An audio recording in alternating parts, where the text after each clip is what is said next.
got it. Yep. Okay. I'm always a TA. Got it? Okay, you're good. Yeah. I never have a bed. That makes sense. Thank you. Good evening, everybody. I'm going to call this meeting to order at 7:01. Can I please get a roll call? Jack Sapia. Yes. John Woodward. Here. Sherwood. Here. Shauna Manthorn. Here. Melissa Clausen. Here. Paul Kane. Here. And Mary Ann Springer. Here. We can all stand for the Pledge of Allegiance.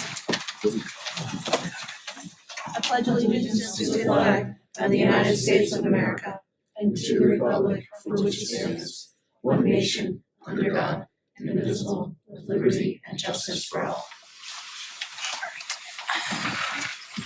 So meeting minutes from January the 8th, and I believe we also have some non-public. So we'll do the public ones first.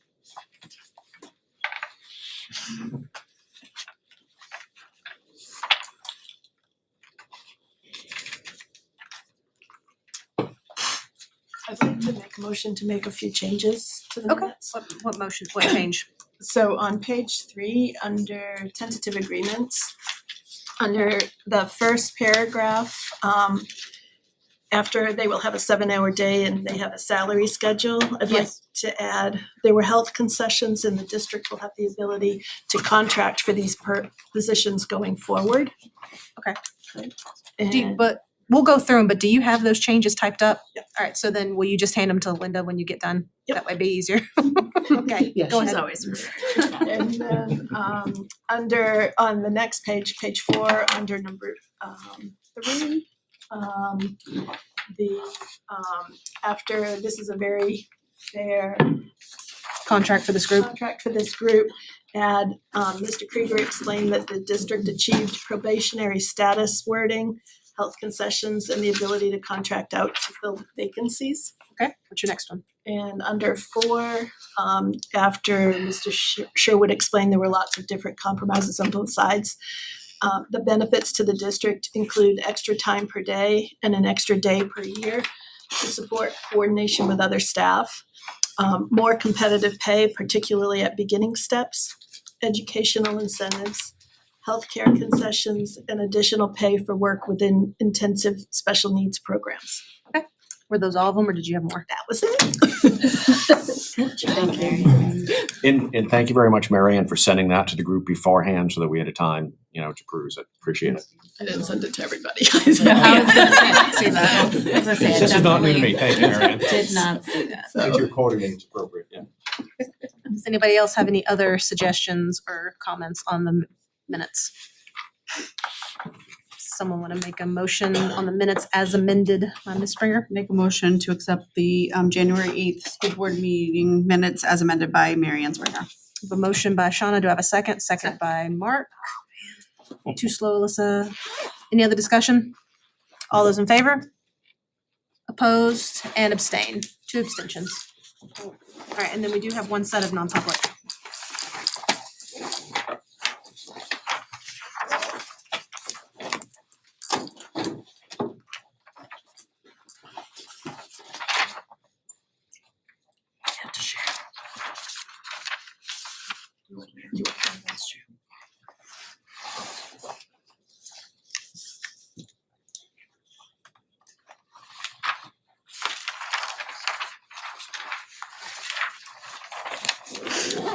Make a motion to accept the non-public meeting minutes from January 8th, 2026. Motion by Shauna. Do I have a second? Second. Second by Alyssa. Anybody else need some more time to read the minutes? All right, any other discussion? All those in favor? Opposed and abstain. Paul, are you abstaining? Abstain. You're abstaining. Yep. One abstention. Everybody else was a yes. Pass them back, please. While we're doing that, what do we have for student, staff, family share? Well, a couple things I want to preview first. I don't think that you would have ever heard of anything like what you're going to hear tonight when we think about like competition. I think we think about athletics. This will be competition in the academic arena, which I think is just awesome. You'll also notice that all the principals are in the room for a different presentation. Mr. Mensis, or Principal Mensis, will introduce his team. He did not proactively choose this date as the date he had to be here anyway. He had signed up for this date a long time ago. I just want everyone to recognize that fact. He's pulling a double duty tonight, but Principal Mensis, you've got some folks I think you can introduce for us. I do. Ms. Rice, can I borrow you as well? We have a small party up here. That's fine.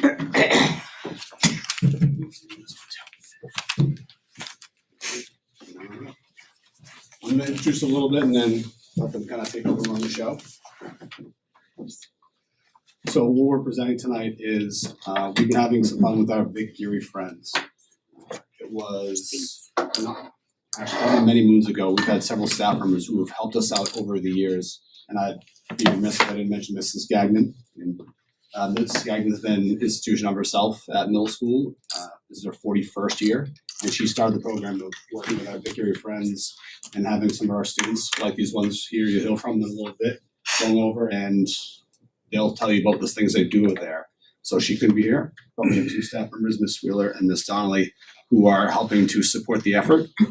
And most recently, when we were over visiting at the Big Geary Center, it was like we were visiting our friends at their house. And we said, maybe they should come and hang out at our house too. So we put some work together and I'll let them kind of share the rest. If you guys wouldn't mind introducing yourselves and where you're from. And then we also have some guests who couldn't make it and will also introduce themselves. So go ahead. My name's Eden. I'm in 7th grade. I'm from Atkinson. I'm Colin Butler, and I'm also from Atkinson. I'm Fallon, and I'm from Sandown. And I'm Chris Rice. I'm the activities coordinator for the Vic Geary Senior Center. Thank you for being here. Thank you. And Ian's gonna help us with a couple more introductions to the town video. Yeah, we'll do the video. All right. So, Ms. Rice, I didn't know if you introduced yourself as well. I did. She did. Non-traditional student, she said. Non-traditional student. Always, I saw today though, always learning, always competing too. Bingo is a crazy competitive game. So we had a couple of friends who couldn't visit with us in person, but they asked if we could do some little recordings to share with you. Hi, my name is Dorothy, and I did come by the school one time to see you in a musical thing, and I enjoyed it very much. Hi, my name is Rena, and I have been with the children at the school, and I think it's a great thing. It lets them understand older people. And this is Georgette, and I've been enjoying the programs at Timberlane School since before COVID.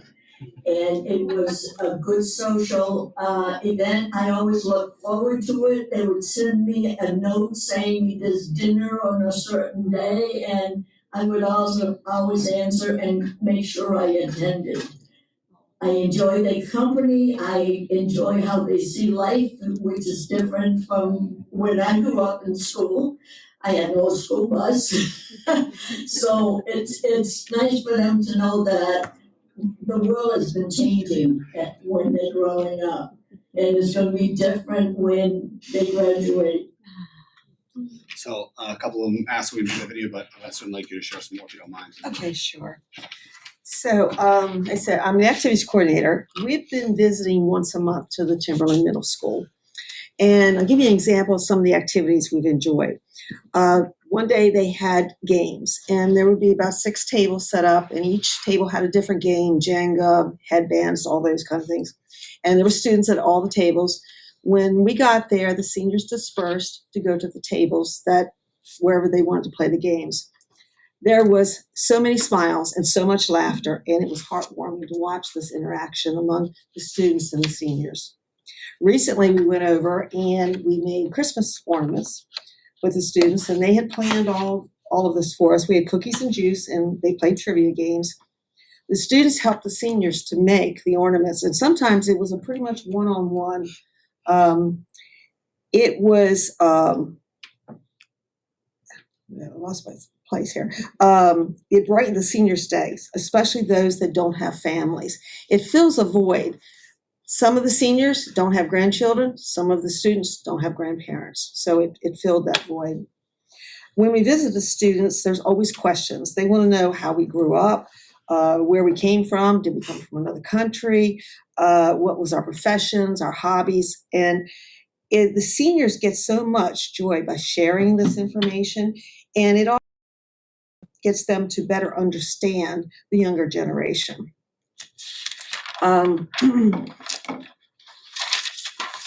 Those interactions are not only enjoyable for the seniors, but it instills empathy and service in your students. These traits and skills will serve these students well as adults because they will know how to relate and care about others. So for these reasons, I appreciate Mitch and the staff for creating this program, and I look forward to in the future visits, and being involved with the students. I'd like for our seniors and students to have a connection so that when we go to visit and see a play or a sporting event, book club, or concert, the students know we are there to encourage them, to support them, and give them a sense of community. I promised a low-pressure event for the students who I could kind of convince to come here as well. So I didn't know if you wanted to ask any questions or if you wanted me to lead with a couple. No, do you all that are sitting at the table, do you want to share like what's like some of your favorite things so far through this experience? No pressure. Sorry. No pressure, you start. We've been doing senior tea the past few years, and I really enjoy that. They come to the school and they get to watch like some of the musical groups perform, and we give them tea. And we get to sit at the tables and just talk to them pretty much. But it's really fun having them come for a few hours, especially around the holidays, because like she said, some of them don't have families to spend the holidays with. So it's just a good experience to have. My favorite experience that we did with the seniors was last year we did a game where we had to like keep a balloon up in the air, and I liked doing that. It was a lot of fun. I love that. That was a lot of fun. Yeah, I also really like the senior tea. I would like to have all of them around Christmas too, because it's really like nice with the music groups. And then it's also really nice when they come to play the games and stuff, because that's always like really fun for all of us. It's nice. Mark, go ahead. Is there anything that particularly surprised you in your interactions with the seniors, be it how competitive they were, keeping the balloon up in the air, or perspective that you didn't have, or a sense of humor, laughter that you did not expect to find? Was there anything that when you went home, you're like, hey, Mom, hey, Dad, this was weird? This was weird. I remember one time we were playing I think it was when we were playing the balloon game. There was one of the seniors who was kind of hogging the ball, and so that was funny. I didn't really expect that out of him. One thing that I didn't really expect was that bingo does get very competitive. It does. Yeah, probably like the same things. I guess sometimes they just get competitive with the game, surprisingly. Anybody else have any other questions for them? All right. Well, thank you guys so much for coming up here and speaking. And thank you Mr. for having Menzies, us. did you have something else you wanted to add? Just one more thing I want to share. That I think it was Georgette who shared that she was with the program pre-COVID, and obviously COVID shut down a lot of things. So I know one thing we've been working on really hard in the entire district is opening our doors to the community, and that's also such a natural fit with you being right down the road from the Vic Erie Center. So we're going to continue trying to do those things with all of your support. Thank you guys. Thank you. Thank you so Thank much. you so much. Bye. Have a good evening.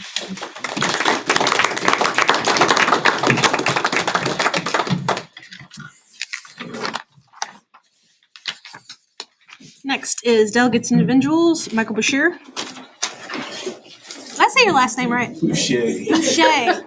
You'll get it. Thought I was saying it wrong when I kept saying Boucher. Art, it's actually Boucher. You were Boucher. touche. Boucher like to. All right. He has the floor. Yes, so I just want to thank Wait, all, hold on a second. Nope. Can we close that door while they're out there talking so we can hear you? Thank you. must be a balloon floating out there. Must be. It's a heavy game. All right, go ahead, sir. Yeah, I just wanted to thank all of you on the school board and of course everyone on the budget committee for all the work you've done during the budget process. I know you guys have basically started reviewing and going over the budget since like September. You've started going through like the review process over in November, and then really start unfortunately making cuts around mid-December. And I know it wasn't easy to get to that $88 million proposed amount. But you have been discussing it. It's been very much a transparent process. And then, of course, you had the public hearing last week where members from the public could come by and ask questions and have our questions answered, for the most part, as long as they were reasonable questions, right?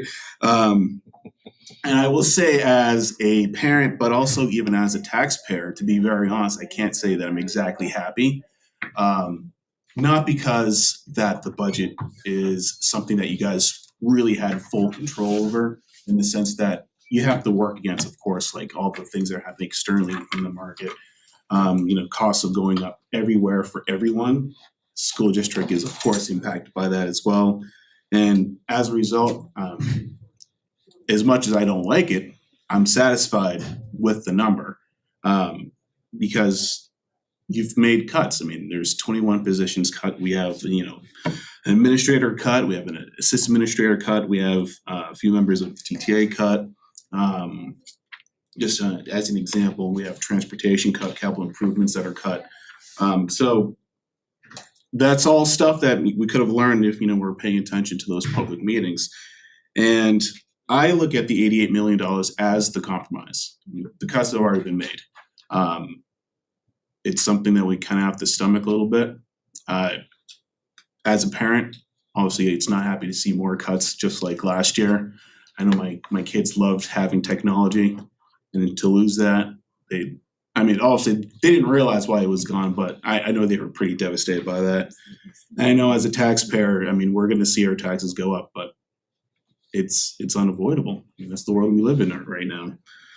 So I just want to say to everyone within the public listening to this, I hope that you also support the $88 million budget. I'm going to support it because the way I see it, if we go anything lower than that, we're just going to keep her in the school district. It's really not going to save us much in the long run. Maybe in the short term it will, but in the long run it won't. Can't keep avoiding things forever. We need to have staff. And that's all I have to say. Thank you. Thank you. All right, Chris Tardiff. You, Chris Tardiff Atkinson, 14 days. We are 14 days away from possibly the most consequential deliberative session we've had in this district in decades. Echoing Michael, the budget committee and all of you here have done a great job in making some difficult decisions to not have a repeat of last year. It was ugly on every side. Again, you've identified 21 positions. 66% of that are bodies currently working with children. We're not going to fix the PAC roof, really the crown jewel of our district. It's past expiration on the roof, but we are not going to fix it because you guys have made that tough decision to put that money aside for now and not touch it. Eliminated a bus and made a lot of cuts to capital improvement. Almost $5 million off of bare bones budget has been removed already. But that does not matter to some people. Some people in our community are just looking to defund public schools. Not my words, their words. So what are we fighting for here? Reducing the tax impact of the Timberlane district or defunding public schools? Answer, yes to the first part, and hopefully the second will follow. These are the people who are coming on February 5th to decimate Atkinson Academy, Pollard, Sandown North, Danville, TLC building. These are the people speaking up against the proposed budget. These are the people who might make amendments to a couple articles that might make all field trips unavailable to all students. That's a possibility. On February 5th, if they succeed in decimating the budget, capping us in the future of all of our tax payments, and eliminating field trips, you know whose fault that's going to be? It's not going to be theirs. It's going to be all of the able-bodied taxpayers who are available that evening, who decided not to show up for our kids, who do not have a vote in this process. So 14 days, that's that camera, I don't know which one it is, but 14 days to make a plan and make sure that you are present on February 5th. Thanks.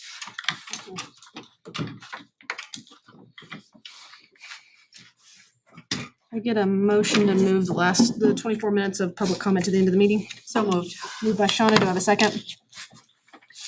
Jack. Let's see, hands not up. Second by Jack. Any other discussion? All in favor? Opposed and abstained. All right. Do we have a student rep? We don't have Cam is at the milkman tonight, but I do have a very snippet to read to him. There's lots of stuff going on at the high school with Yeah, go midterms, so I'm going to read it on his behalf. So from Cam, midterms are wrapping up on Friday. Semester 2 begins at the high school on Monday. Class meetings are taking place on the 29th for course registration and to introduce sophomores to the CTE programming, with course registration continuing through that process. February event centered around Olympics is being planned by Stucco before February break, and Snowball, this is the dance for sophomores, is scheduled for January 31st. Teachers will have a PD day on the forecasted snow coming up on Monday. And looking ahead, the senior class trip is going to be the Red Sox game during April vacation. And the unified basketball games have been ongoing in that final game. And if you haven't caught one, I encourage you to go. Is on January 30th at 3 p.m.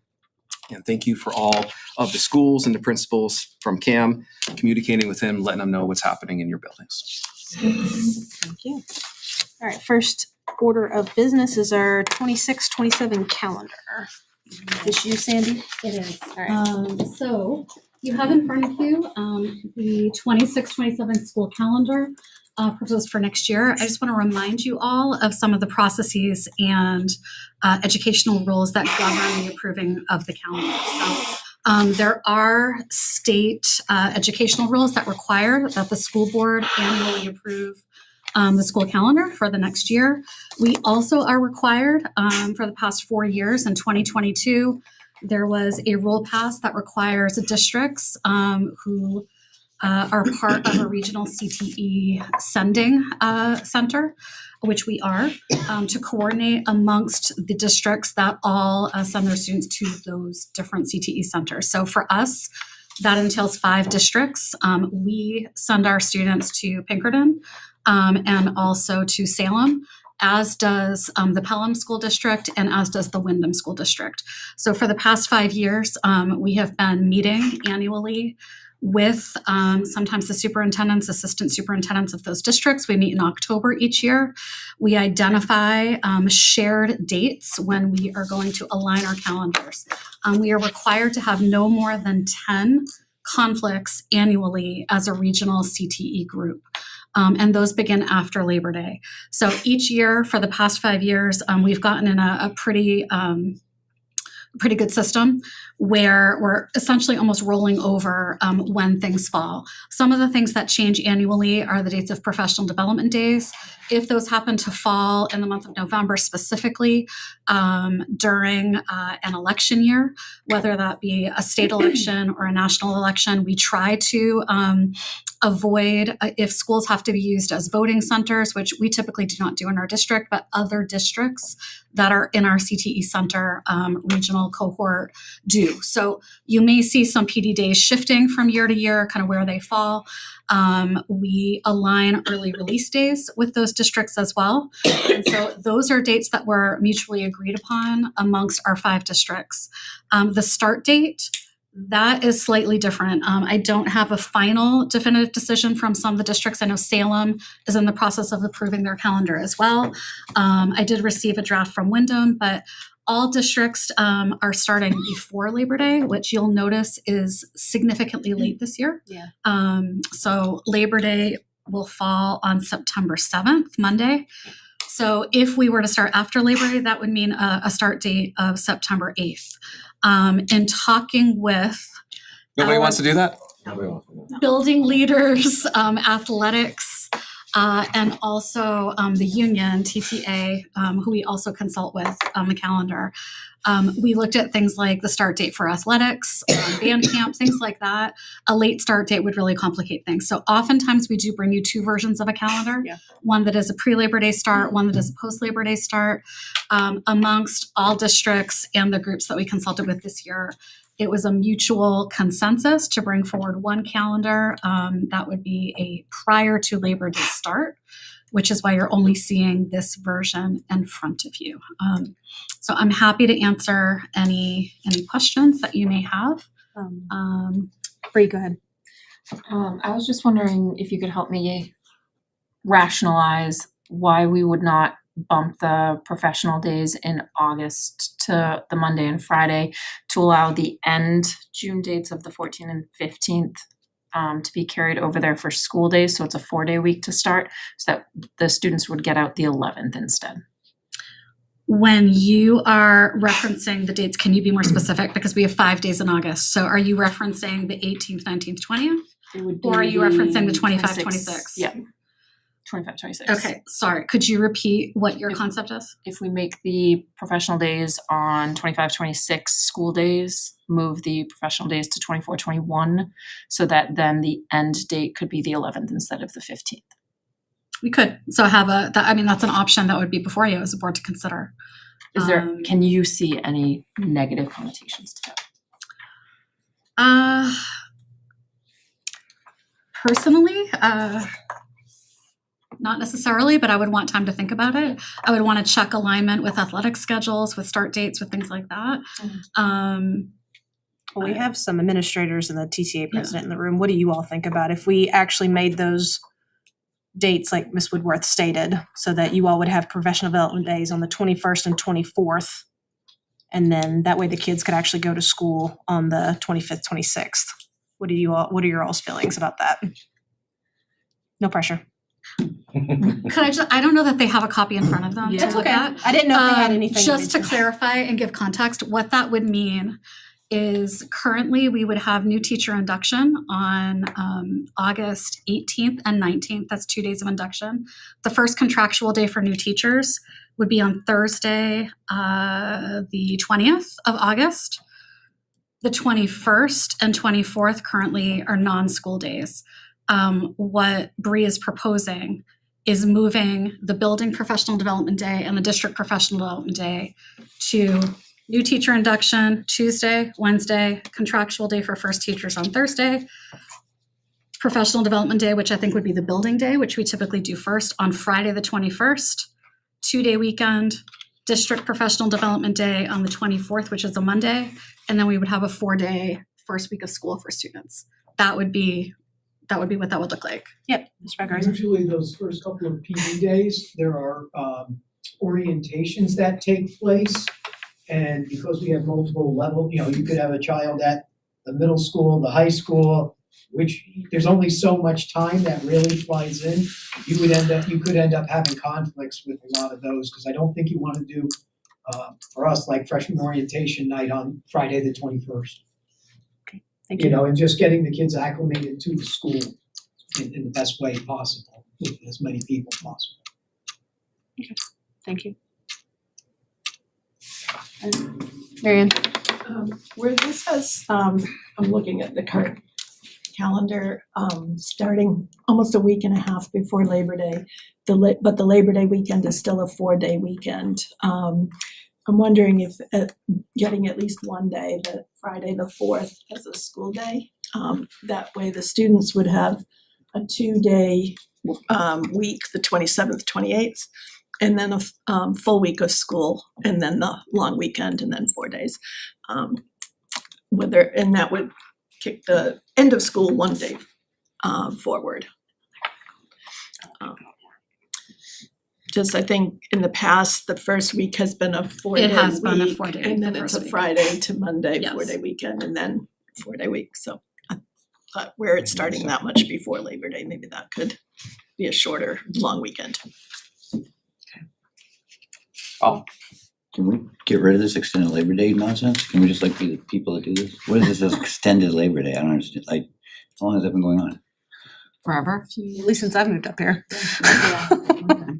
Since 1989, I think. Usually a slow roll of the school year, so it's four days and then Must be the one a that Friday changed that. off and then Monday off and 4 days, which Get on with it. I'm I don't know. looking at the educators in the room, Bree and I are college professors. We just started yesterday and we're exhausted, so I know what the first week of school tired looks like. Just curious about your thoughts. Does that make it a little bit easier to roll out and breathe and make some adjustments, or do you think going longer? And if you don't have a strong Everybody's opinion, that's adaptable. fine. I get it, but I was just curious. I think if we're, sorry, I know we're. Please. No, The starting with a shorter first week is a lot easier for the teachers, although this year the 2-day first week was not. So I'm going to advise that we never do that again, ever. That was tough. But 3 or 4 days, the kids start to get into the routines. But then it's a lot for the kids too, especially the littles. Like going a full week or going and then just only having the weekend or having a 3-day weekend. I think the 4-day weekend really does help get them used to it, but then give them a little bit of time to get over the fact that it's really tiring for, a 5 or 6-year-old that's gone from not going to school a full day to being in a school for a full day. That's just my opinion. My priorities that I want the board to consider, I think it's vitally important that the teachers are in the buildings with their administrators before students arrive. Yes. And I think it's really key as a district, we are all together as a staff before students arrive. All right. There's really no need for us to take action on this tonight, right? If we did some thinking and consideration, or are you looking? It's considered kind of like what a policy is, right? So you would just. The policy I see on the school calendar actually states that it'll be approved in January. I believe it's the first meeting in January, which happened to be earlier than typically. So it's your policy. If you choose not to approve it this evening, then that's a board decision, right? So. I would go for approving it just because they've worked really hard on this. They've had to do accordance with all these other schools. They've been in communication with their building administrators, plus with all the different CBAs that we have. So I would be in favor of voting for this tonight. Yep, Paul. And just as an expert on this, so the 2 days start, the 27th and 28th would be the start for the children? Yes. Did you say that was a terrible idea, or was that a different 2 days? Having a 2 days. I'm not putting on a spot in front of, because I agree with you. That's just disjointed to me. I don't know. From our experience this year, just having 2 days, it didn't give the kids enough time to adapt into the year. And then having the 2 days and 4 days, it was like having 2 first days. So this would be just 2 days and then actually 4 days out. It would be a normal weekend because we're still talking about before Labor Day. So it would be the start of the 27th and the 28th, which is Thursday, Friday. Then they would have Saturday, Sunday off. And then they'd be back on Monday, which is August 31st. And that I think would be fine. It was the 2 days and then 4 days Then a this 4-day year, and I weekend. realize I'm the only one speaking. Yeah. Does anybody There's some else have nonsense any- behind you. Yeah, that's not what this is. Yeah, So- so doing the 2 days and then the 2 days, I think would be fine. It was 2 the days 2 and- days and then the 4 days at the start of this year that was really, especially for our youngest kids, it seemed like they were starting school and then they had to start again. So it was. Yep, Shauna. Is there any particular reason why Monday, August 24th is not a day? What's happening on that day? It doesn't look like PD. Is it? So could we shift the PD days that are scheduled for Wednesday and Thursday that week to Monday and Tuesday? And then start school on Wednesday, the 26th, so they have 3 days in, 2 days for the weekend, and then. You could absolutely do that. The one thing that I would want us to have time to do before you officially approve it is take a look at the semester breakdown and the semester break. We spent some time with the high school team looking at the end of semester 1, where that would align for midterms, what that impact would be on when grades close, things like that from a student perspective and a staff perspective.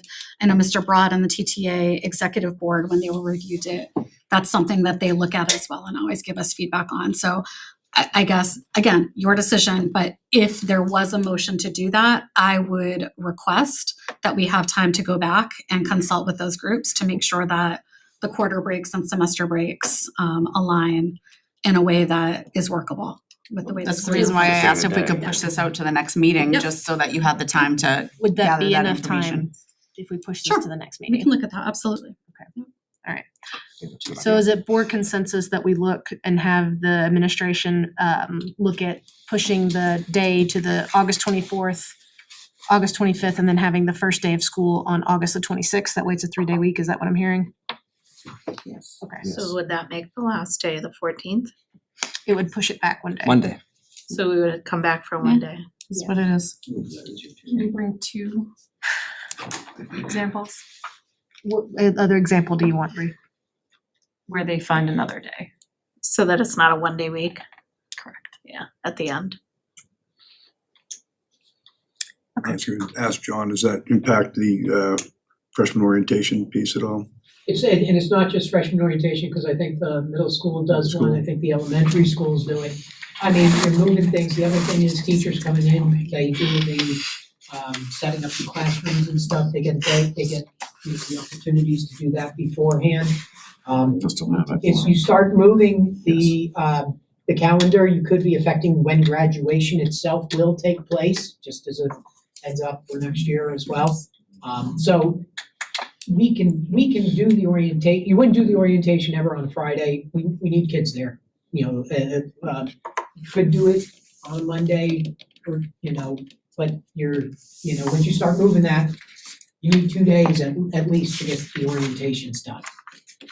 And I think the importance of those orientations is as much important to their first introductions into the school, whether that be high school, elementary, or middle school.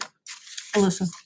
So when you bring the calendars back to us, because it sounds like we're not gonna take action on this tonight, can you pencil in where all of these orientations would land on each version of the calendar? Thank you. So wherever. We can talk about it, but what I Yeah. will tell you is past practices, every orientation, they're at different times of day or evening. But they all happen on the Building Professional Development Day, which is the first of the 2 professional development days, not the night prior to the first day of school, which we used to do probably over 10 years ago. And feedback from families and staff was that it was really difficult to have an open house in the evening, the night before the first day of school, right? Yeah. Especially for younger children and things like that. So they typically will fall on the first of the 2 PD days immediately before the first day of school. Those 3 days that are labeled PD, those are new teacher induction, which 2 of those are optional days for teachers. Those are grant funded. And the third day that says PD on the 23rd on this calendar, no, 20th, I apologize, on this calendar, that is the first contractual day for new teachers, new hires. They work 188 days while all other TTA work 187 and paraeducators work 183. So this calendar reflects that. And we wouldn't bring you a calendar where we couldn't do the orientations. So if we bumped forward a day and the first day was the 26th, then the orientation day would be the 24th. Is that what we're saying? The Monday? If That's the district day where everybody's together, that second. I'm just getting confused. If you bumped the PD days back, One like is day. what you're saying, one day, it would be on Monday. The 24th. Correct. Okay. So sounds like we want them to bring us a calendar that looks like bumping it the PD day to the 24th. And so that way the kids can start school on the 26th, which that puts the last day of school at June 14th. And then it sounds like the other option is to figure it out so that maybe the school can end on the 11th and not the Monday. Is that correct, Bree? Do you guys? We can look at that. I think, right, we have our professional development day. The other days that we have to play with are around vacations. Yep. And professional development days, which are contractual. Yep. So if we have very limited days to play with, and we are required to have a calendar of 180 days. Yes. Unless you vote to switch to hourly calculations, which we often do if we have weather impacts and things like that. But once we start school, there is very little wiggle room unless we take days away from vacation weeks. Correct. Just putting that out there. I think eventually the board's we're gonna end up voting for this one. I think they just wanna see. No, absolutely. We're happy to bring back different versions. Thank you. Yeah. Just Marion. to get one more day, that Friday, the 4th of the Labor Day Yep. weekend, if that doesn't shift the semesters too badly for the high Sure. school. it would be Absolutely. possible. Do we need to make a motion to waive policy? Since we're supposed to be voting on this in November. I'm gonna make a motion, I feel like, in January, sorry. I feel like we should be making a motion to waive policy. I just don't know what the policy. IC, it's policy IC. Make a motion to waive policy IC For the school calendar. for the school calendar. Motion made by Shauna, second by Mary Ann. Any other discussion? All right, all those in favor? Opposed? No opposing. Any abstains? So everybody else, yes, me, no. Okay. Any other questions? All right, moving on. 2025 state assessment results. Okay. I am actually going to relocate to the table over Yeah, go here ahead. while Dean queues up the first of the presentations that we're going to have. And, sorry, I just want to grab all this. Mhm.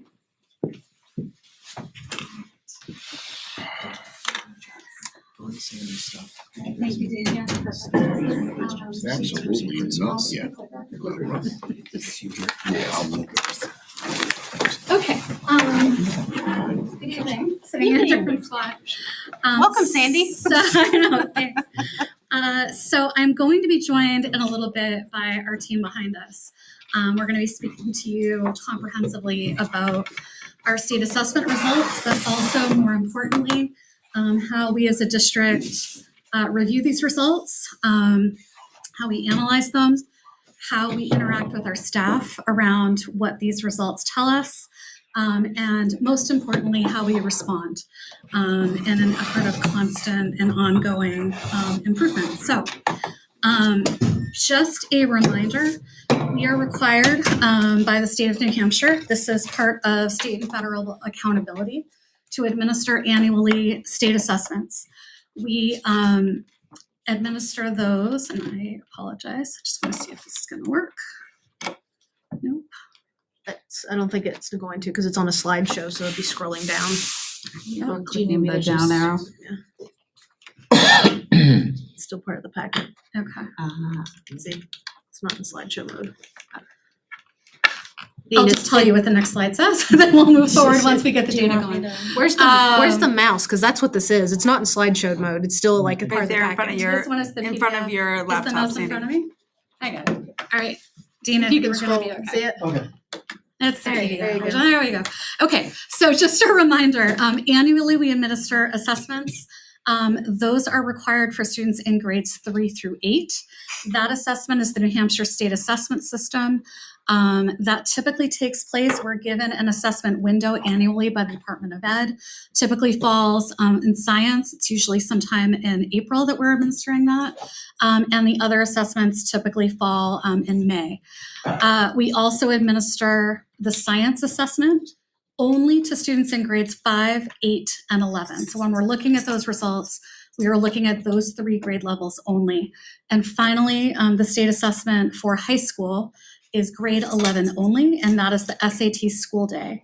And that is an assessment of evidence-based reading and writing and mathematics. So just a reminder that those are the assessments that we are going to be looking at. Sandy, before you move on the SAT specifically, has anything changed at the state level on how, where this is how we're graded? Students have an ability to opt out, but if we don't have so much participation, those zeros count against us. Perfectly. It's almost as though you knew what I was going to talk about. Very nice. Go ahead. So, because these are the assessments that are used for state and federal accountability, there are requirements for districts who receive Title I funding, and that is federal funding. We do receive Title I funding. We have 2 schools that qualify for that, Pollard and Danville School.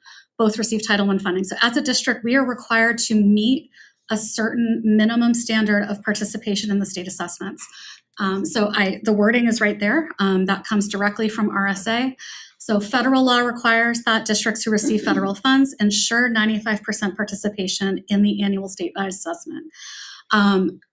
Conversely, our state department or state government also has given parents the right to exempt their child from the state assessment. So parents by right, by law, are able to inform the school. We always notify families annually of what the tests are when they are taking place. We give them the assessment windows. And there's a process by which if families do not want their students to participate in this, They reach out to the school directly. Typically, it's directly to the principal or assistant principal or to our directors of education. And there is typically a conversation about some of the concerns that families may have around the state assessment. We try to talk to them about the impact around federal accountability of the scores, and that participation is valuable for us. And if the family still wants to choose to opt their child out, there's a form that they fill out. We keep those on file. And we also are able to report those in the accountability system. That said, if we fall below the 95% participation, those scores, that differential between our participation rate and 95%, that differential are factored as zeros toward the federal accountability percentages that you'll be seeing. That's a process that happens at the Department of Ed. We are not involved in those calculations at all. It is based on the percentage of students who are enrolled in the district and the percent who actually take those assessments. All of those calculations then happen at the state level. Agree. Just to clarify, so although only 2 towns in our district receive the funding, our entire Correct. student body and district is accountable? Yes. And I should add, we'll talk a little bit about federal accountability, but there are different qualifiers that determine whether or not districts are deemed in good standing. And so back in the day, it was schools in need of improvement. That terminology has changed a little bit. All of our schools are in good standing at the state and federal level based on the scores that we're going to look at tonight. Some of the things that factor into that go beyond the proficiency. They look at subgroup performance, and those subgroups that we'll talk a little bit that are relevant in our district where we have a large enough sample size to be statistically relevant. That would be our students with disabilities and students who are identified as low socioeconomic status, and that is determined by free and reduced lunch applications and approvals. So those subgroups also, participation is a factor, and that counts double, right? So if a student happens to be in all 3 of those categories, the whole population, students with disabilities and low socioeconomic status, that participation factors in 3 times. Those are 4 different measures that factor into federal accountability. So, but again, we are all in good standing. None of that has impacted us at this point. So looking at participation, it's a high level overview. These are all of our schools in the districts in red. The schools are alphabetical from left to right until you get to middle and high school. So we met the 95% threshold for ELA and math for all schools with the exception of the high school. For the SAT, we were at an 89% participation rate, so that's a 6% differential. And then in science, we fell short as a district. And again, science is only grades 5, 8, and 11. So we were 95% or 91% rather as a district, 79% at the high school for the state assessment. We'll talk a little bit about science when we get a little bit further on in the presentation. The participation rate drop in science compared to the other subjects, is that just because you're including 11 and there's a lower participation in high school? We'll talk a little bit about that. Some of the factors that impact us in science, and there are some changes that we'll talk about a little later in the presentation about the science assessment. As I mentioned, it's administered in 11th grade. Not all students are in, it's not a requirement that all students in 11th grade are enrolled in a science class. However, for graduation, students are required to take a certain number of science credits. Some of them could double up, some of them could take an integrated class in their freshman or sophomore year and have met the science requirement prior to 11th grade. So we changed our administration a couple of years ago. It's now the day immediately following the SAT. So we administer in the cafeteria, the chairs are all set up. So if students aren't enrolled in science, it's a whole school administration of the test. That said, we still have to chase down a number of students, and we do our best during the makeup period to get all students. But it's a challenge. They work really hard at the high school to assess all kids. So because ELA and math, we met the 95% for the district, is the only place where those zeros were factored in science, or were they factored in at the high school level because the high school was below? They're factored in at the school level with regard to school level results. At the district level, they would not have been an issue with the exception of science, which is what you said. And then the high school would have been impacted, yes. Okay. Moving on, this is a high-level overview. Those of you who have seen this a few times, these are the same slides I bring you every year, try to maintain consistency visually. You'll notice that for the most part, we grew slightly in a couple areas, dropped slightly, but there's been some consistency over the past 4 years, since 2022. So for ELA, and I apologize, I need glasses probably to see that, but we are tied with the state for state average for English language arts, 1 percentage point below the state average in mathematics, and 6 percentage points below in science overall. The next slides we're going to look at, where you have a question? I think we're gonna let you get through it. That way we don't, Okay. then we can ask at All the right. end. Okay, hold those thoughts because I'm happy to answer questions. The next several slides we're going to look at are exclusive to ELA. So ELA, English Language Arts, it's predominantly reading, but there's a writing component as well. So this is an overview of us compared to the state over the past 5 years. We started generating this slide a few years ago to try to track trends in growth. Had we looked at this 2 years ago or even last year, our growth trajectory as a district had been accelerating at a faster pace than the state. You can see that we've somewhat leveled off. We've gone up or down a couple percentage points as compared to the state, but we are no longer accelerating and growing at a faster pace than the state average in ELA. This next slide is looking at each grade level, but again, these are district results. So these are all elementary schools averaged together. Middle school results are middle school results, and the high school is the SAT. But this is comparing us this past year by grade level against the state. So you'll notice that we outperformed the state in certain grade levels. So grade 4, grade 5, 6, we outperformed, and 7, and underperformed in a couple of others. What I wanted to draw your attention to, so this is looking at performance, and this is a different view of that over several years. This slide will show you different cohorts of students at the same grade level over the past 5 years. So I'm going to draw your attention to specifically cohort grade 5. So if we look at grade 5, right, those bars, it looks as though, well, we decreased. So you'll see a decrease from 66% for the prior year's 5th grade students to 63% for last year's 5th graders who are current 6th graders. This next slide is the same data viewed differently, right? So these numbers track, but this slide is a cohort comparison slide that allows us to track growth laterally across different groups of students, but also follow the same cohort of students. So we're going to look at that same grade level. So grade 5 last year, who is this kind of mint green color. If I'm looking here, grade 5 decreased from their peers, and they did, we dropped.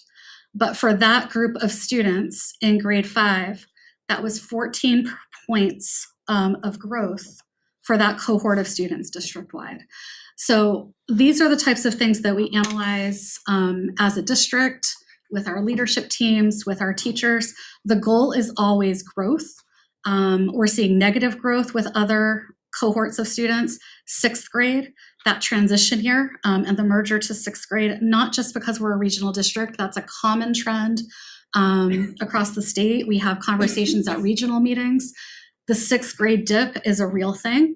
3rd grade scores often tend to be low as well. That's the first experience that students have with an assessment of this type.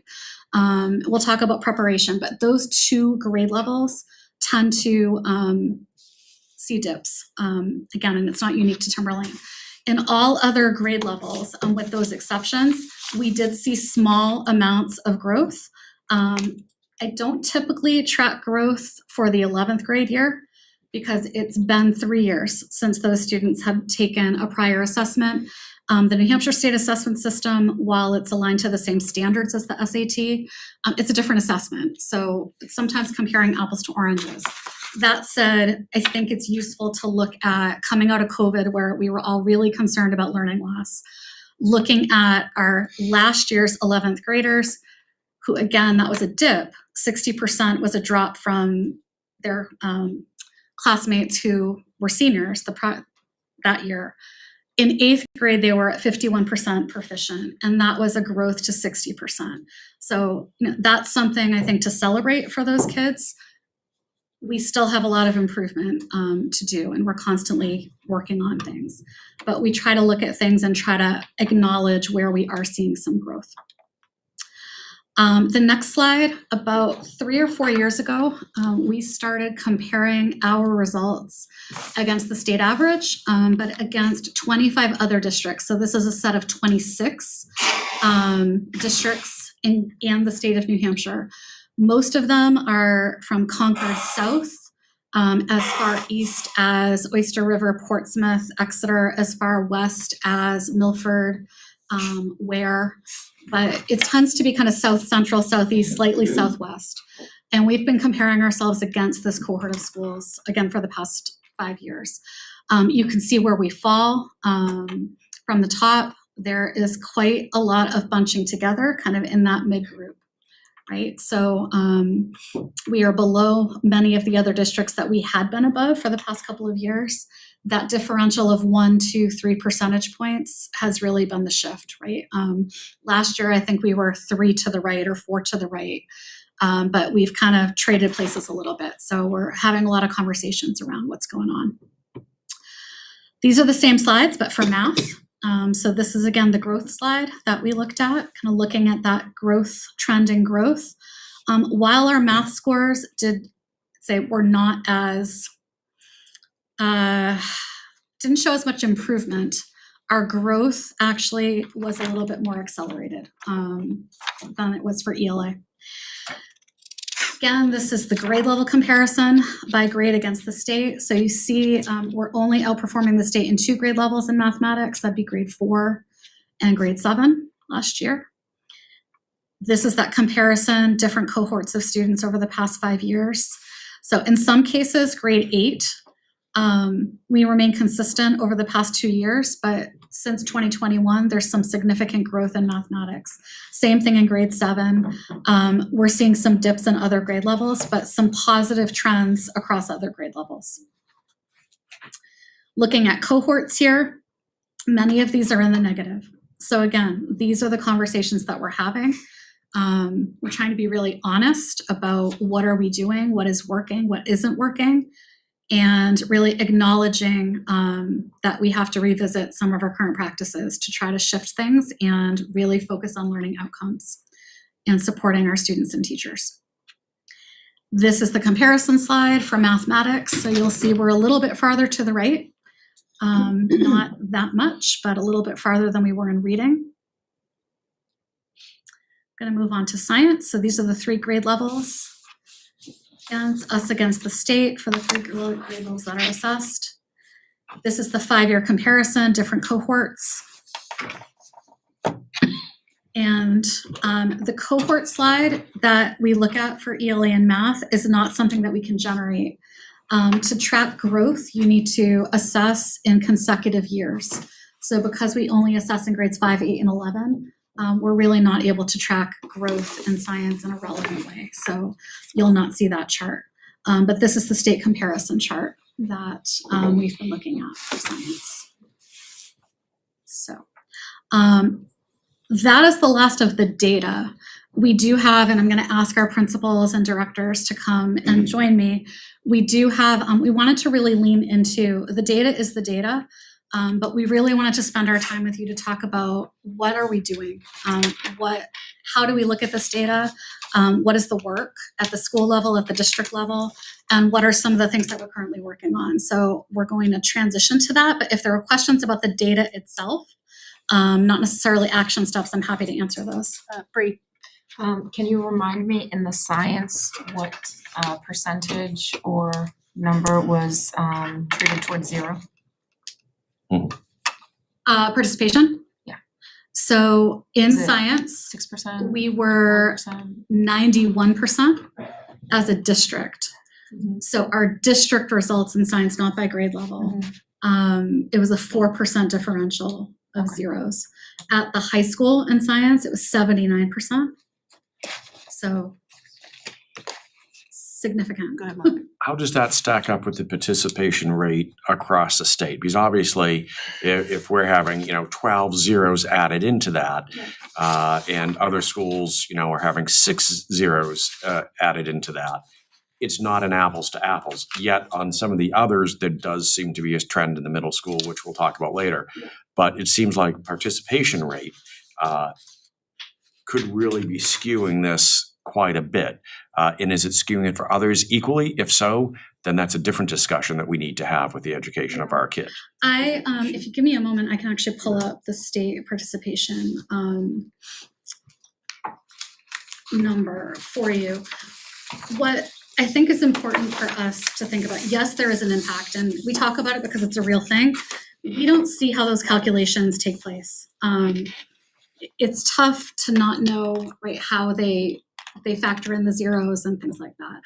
What I failed to mention as well is that attendance is also something that is adjusted after the administration of the test. So for student scores to be counted, they need to be enrolled in the school for a minimum number of days. And so those are some of the things that the state works on while the data was what they call embargoed and not publicly released. So they conduct those calculations and they come up with these statistics.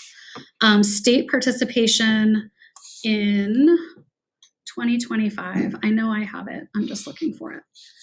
Okay. It's gonna take me a minute, I have to log Yeah, into not a the problem. state And this portal. kind of Yeah. just goes glove in hand with Bree's point. If science is that much lower than the others and our participation rate is that much lower, okay, maybe those kids taking it are doing just as well as science as they are in math, but we're having 4 zeros added on. But if that's not the case. I do believe participation is a challenge at the high school level in many districts across the state. We are not unique in Timberlane. Right. And with so. low participation. Yep. I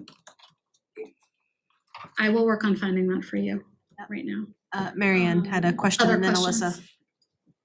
Alyssa. So this is also on the science, 4% Yep. as zeros. Yes. So if we had our full district enrolled, no, that's 3 grades, right? 3 grades. So it would be 4% of however many kids we have in those 3 Correct. grades. 3,100. Correct. 120. Are there other questions while I'm trying Alyssa to had pull this one. up? Yeah, just, do we have any ideas why there's such a huge gap when you're comparing us to like all the area school districts, any of those graphs that you had for those? There's a significant increase when you get to the end, like Exeter, Wyndham, Oyster River, Portsmouth, Bedford. So what I can tell you, and I almost brought this to you. What I is did not, happening with but those schools I'm- that's not happening Sure. here? I'm happy to come back and have a more in-depth look at variables that impact student learning outcomes.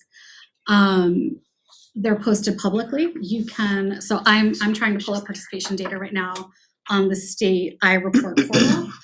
There's something called iExplore that the state generates, it's state data where we can compare student proficiency in ELA and mathematics. You can isolate ELA only, isolate math only, and compare it against 25 different variables that range from average teacher salary, federal funding provided to districts, the percentage of experienced educators working in a district, low socioeconomic status, the percentage of students with disabilities, all of those factors are in there. And they all are measured by a statistical value that's determined what is statistically relevant. Do those factors impact performance? That's based on 200 districts in the state of New Hampshire. We review that, we look at that. I can't speak to exactly what is happening in the classrooms in those 5 districts. We talk with districts, we visit them. We're part of regional collaborative groups where we have conversations.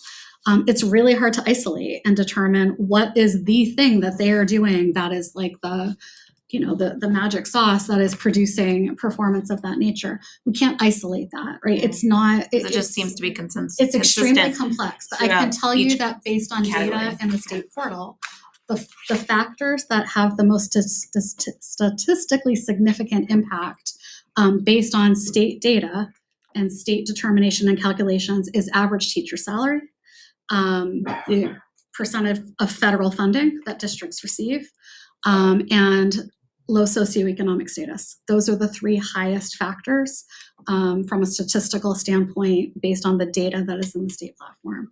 That is not an excuse. I had a conversation with one of the members of the board at one point around this very topic. And I think we are trying as a district very much to be transparent with this, to not make excuses, to be honest, to be reflective, and to work on the things that we have control over. So we do not have control over some of those factors. I can't control the amount of federal funding that we're going to receive, right? Our contracts are negotiated. We try our best with what we have and our taxpayers. We try to avoid a hit. Things like average teacher salary and things like that, those are not in our collective control as a group of educators working on improving student learning outcomes. So we're really trying to lean in and focus on what is happening in our classrooms. How can we improve the instructional practices that are happening? How can we provide safe, welcoming learning environments for our students where they feel comfortable engaging in learning? How can we provide creative opportunities that are going to prepare them for their future outside of a one-day, one-shot state assessment that is one isolated measure of performance?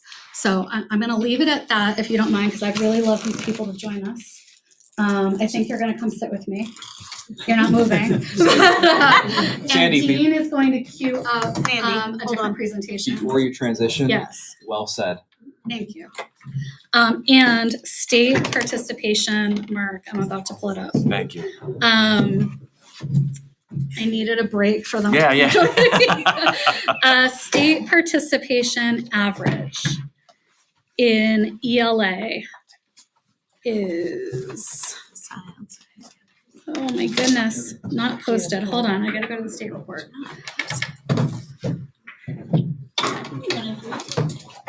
And as you're looking at that, you had indicated that one of the major factors that the state reports that has a discernible impact is teacher salary. Is it Yes. teacher salary or teacher experience? Those can be different things. They're two different categories. They are two different categories. Okay. Teacher experience, the percentage of experienced educators.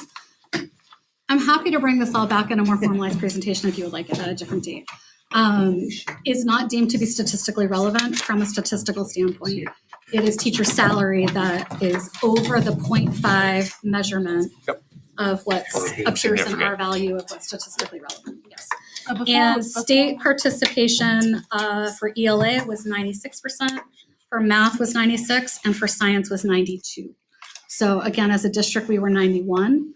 State average for participation was 92, so. Okay, so slightly above the us. state 96, 96, and 92? 96, 96, and 92. And what for was- grade levels, they are not reporting for grade And levels. what was Timberlane for those exact same three?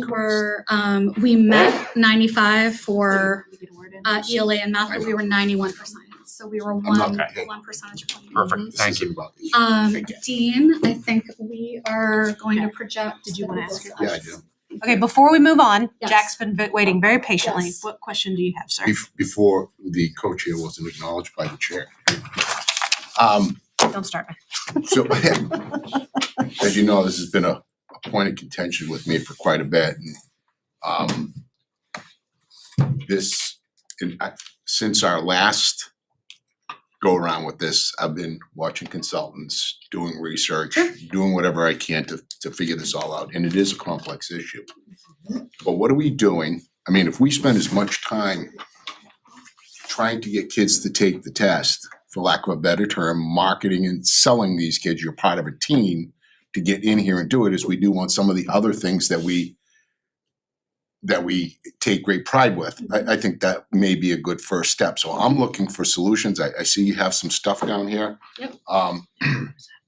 And in some of the things that I've been listening to, I mean, one consultant said, it's very simple. Your mission statement should be at grade level or above, period. I mean, this is what we're here to do. We're not here to, climate and culture has got to take a back seat to, in my opinion, math, science, English, and history.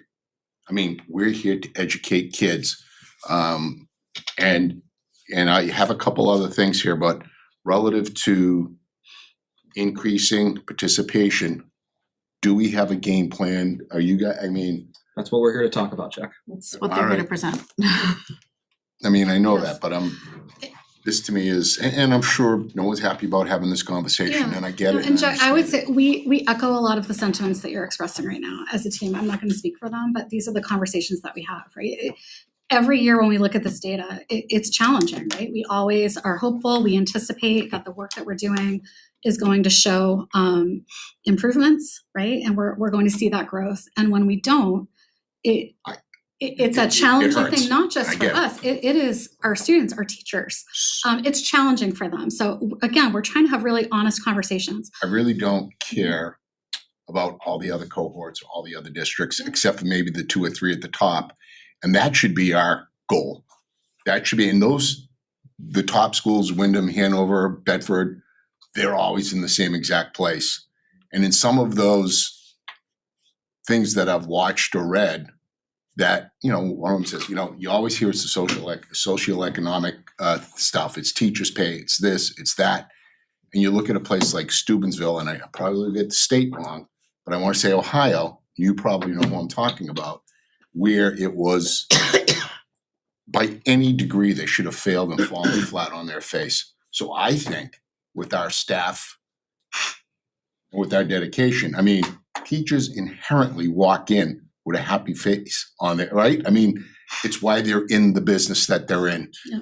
So, I think teachers in front of students endlessly is the way to go on. I mean, Yep. just more FaceTime with teachers. And I'm not an educator. I'm not you, Sandy.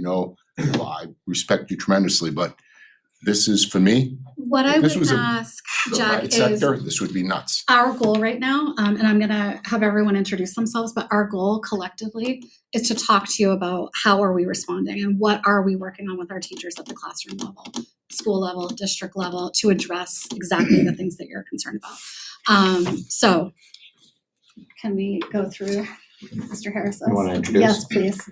Hello, I'm Steve Harris, principal at Atkinson Academy. Mary Sullivan, principal of Pollard School. Laura Yasek, principal of Sandown North. John Vaccarezza, principal in Timberlane Regional High School. Jamie Parsons, principal at Danville Elementary. Kim Rivers, early childhood coordinator and building administrator at Sandown Central. Lucy Canotis, director of elementary education. Mark Pedersen, director of secondary education. Mitch Mensis, principal of the middle school. So we wanted to bring this full group together because, as I said, each year, this is an annual process. We have protocols in our district, as many districts do, to look at data through multiple lenses. But it's not just state assessment data. And so I really want to focus us on this concept of looking at data that is actionable. And by actionable, what I mean is looking at data that gives us information in live time that is something that within a day, a class period, a week, a month, we are able to respond, intervene, based on what the data is telling us a child needs, whether that be intervention, whether that be enrichment, whether that be additional support. That is actionable data that we rely on a much deeper level than state assessment data. It is not to discount the state assessment data, but these assessments have different purposes. And so when we talk about data-informed action planning, which is our first action step, that's something that we actively are putting in place. It's a regular practice. What I will say is that we're having honest conversations about, okay, we've been doing this. This is not a new practice. What can we do better that can help us see better learning outcomes? Because clearly, we don't want to work harder just for the sake of working harder. We want to work smarter, and we want to continue to do things that are working. We want to change practices that are no longer effective and try to institute new practices that will have better results for our children and our teachers. So just want to share that. We shared and discussed our data. We met as a team recently to talk about action steps. Our principals met with their co-administrators at the building level. I attended middle and high school principals leadership team, building leadership team at the middle school. Lucy and Mark are having conversations with all of our principals and our coaches. This is common practice that we're doing. So again, this is about focusing on how can we improve on those practices. Our teachers will be working in grade level teams to deeply dig into this data, to have conversations. at the classroom level and at the student level, where they know those students. They're able to reflect on, okay, Johnny had been trending in this direction in math based on classroom data, observations, iReady assessment data. I wonder what happened. So those are the types of things that we really want to focus on. So our first thing that we are starting that is a new system for us, and you're going to hear us talking about this, multi-tier systems of support. So I'm going to introduce that. This is directly connected to our strategic plan, and we don't talk much about our strategic plan any longer. We're in year 4 of implementation. This is a goal that was developed 4 years ago as something that we knew as a district we needed to move into. Multi-tier systems of support, so MTSS, is a system. It's a district-wide system. And when we talk about a system, that means all schools, all grade levels, instructional practices working as a system in unison, based on common approaches and looking at this through a strengths-based perspective for students. So when you hear multi-tiered, essentially what that refers to is tier 1 is core instructional practice for all students. What does the classroom look like for all learners, whether they are accelerated learners, whether they have challenges, whether they have learning differences? We want to make sure that all students have access to core instruction that is high quality. Jack said it earlier, grade level instruction, whether they're 2-3 grade levels below or ahead. We did that last year by really leaning into Universal Design for Learning, which is a core instructional practice that's focused on using instructional practices that give access to all learners, that remove barriers to learners. So this is a multi-year concerted effort and plan that we have put in place through our strategic plan that, again, we're in year 4 of this work now.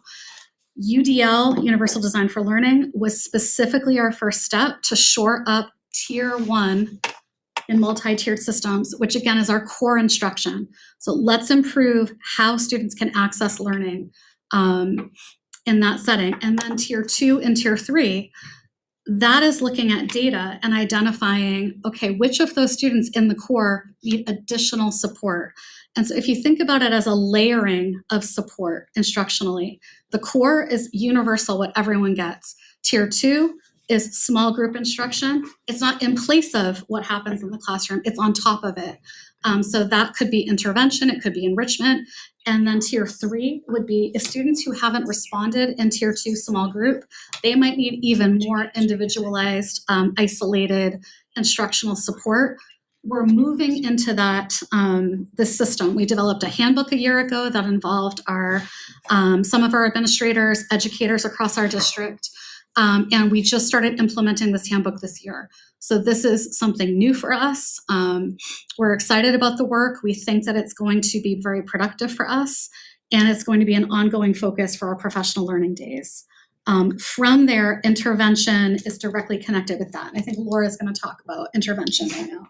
So Marcus. He's gonna start. All right, Marcus. we're doing intervention at all 3 levels. It looks maybe a little bit different, but the core of our intervention process is we're using that data from universal screenings, benchmark assessments, classroom data to identify groups of students or individual students that need more intervention. That, as Sandy said, that tier 2 and tier 3. Like I said, it looks different at all 3 levels. I think elementary's been doing this for quite a while. Middle school's been working on it for the past couple of years. High school is starting it this year, where we're really targeting that instruction for students that we identify as need some intervention, and we're getting them that intervention. I mean, just we like I said, we started just at the high school this year, and we've already seen some students that we pulled for intervention, and they've made gains in that in their iReady reading. And so we're seeing that those interventions are working, and it's all based on that data, but then that intervention and that support that we can give those kids. And so that's happening K-12. And just to give you an idea of what that looks like at an elementary level, we have grade level teams of teachers along with our literacy math coaches and administration to look at benchmarking data that comes to us, whether it's New Hampshire SAS, iReady, phonics screeners, number sense screeners. We're looking at those literacy math pieces that are given to all students, so it's universal. we meet as a team together and we identify those students that, one, are in need of the tier 2 or tier 3 intervention support, and or even enrichment students as well. And as a collective team, we collaborate and talk about putting students in skill-based groups, and then giving them a window of time where teachers are working with those small groups of students. Those times are outlined in a master schedule in all of our schools. So teachers at that grade level know that's the time for that intervention or enrichment opportunity. And then over a period of time, they're progress monitoring. They're pulling those students in groups, providing the skilled instruction, monitoring the progress of those skills, and then coming back as a collective team and saying, okay, are these students making progress? Those groups are flexible. They move based on if the interventions worked or not.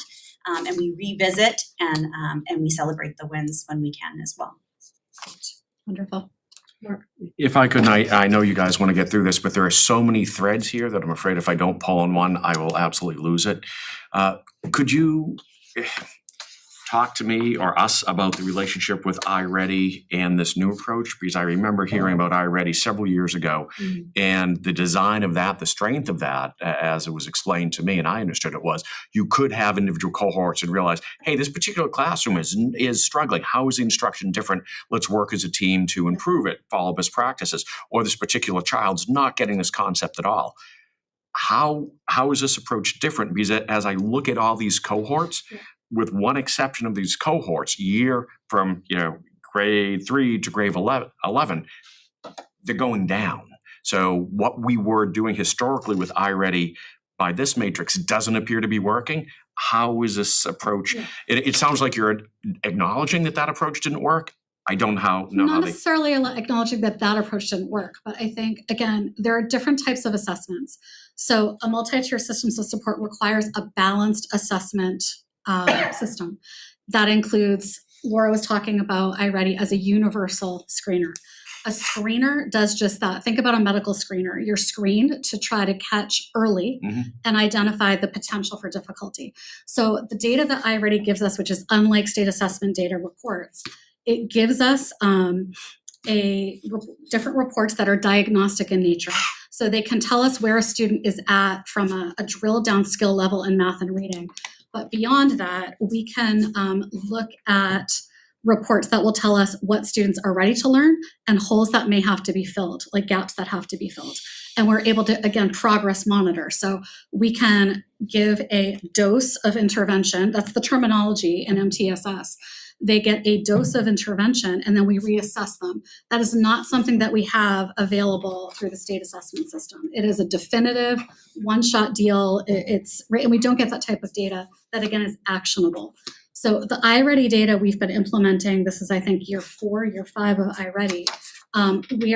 We started off by administering it. I think we're getting better at leaning into the reports. The training that we've been doing with iReady is really focused on aligning intervention to what's happening in core instruction for all students.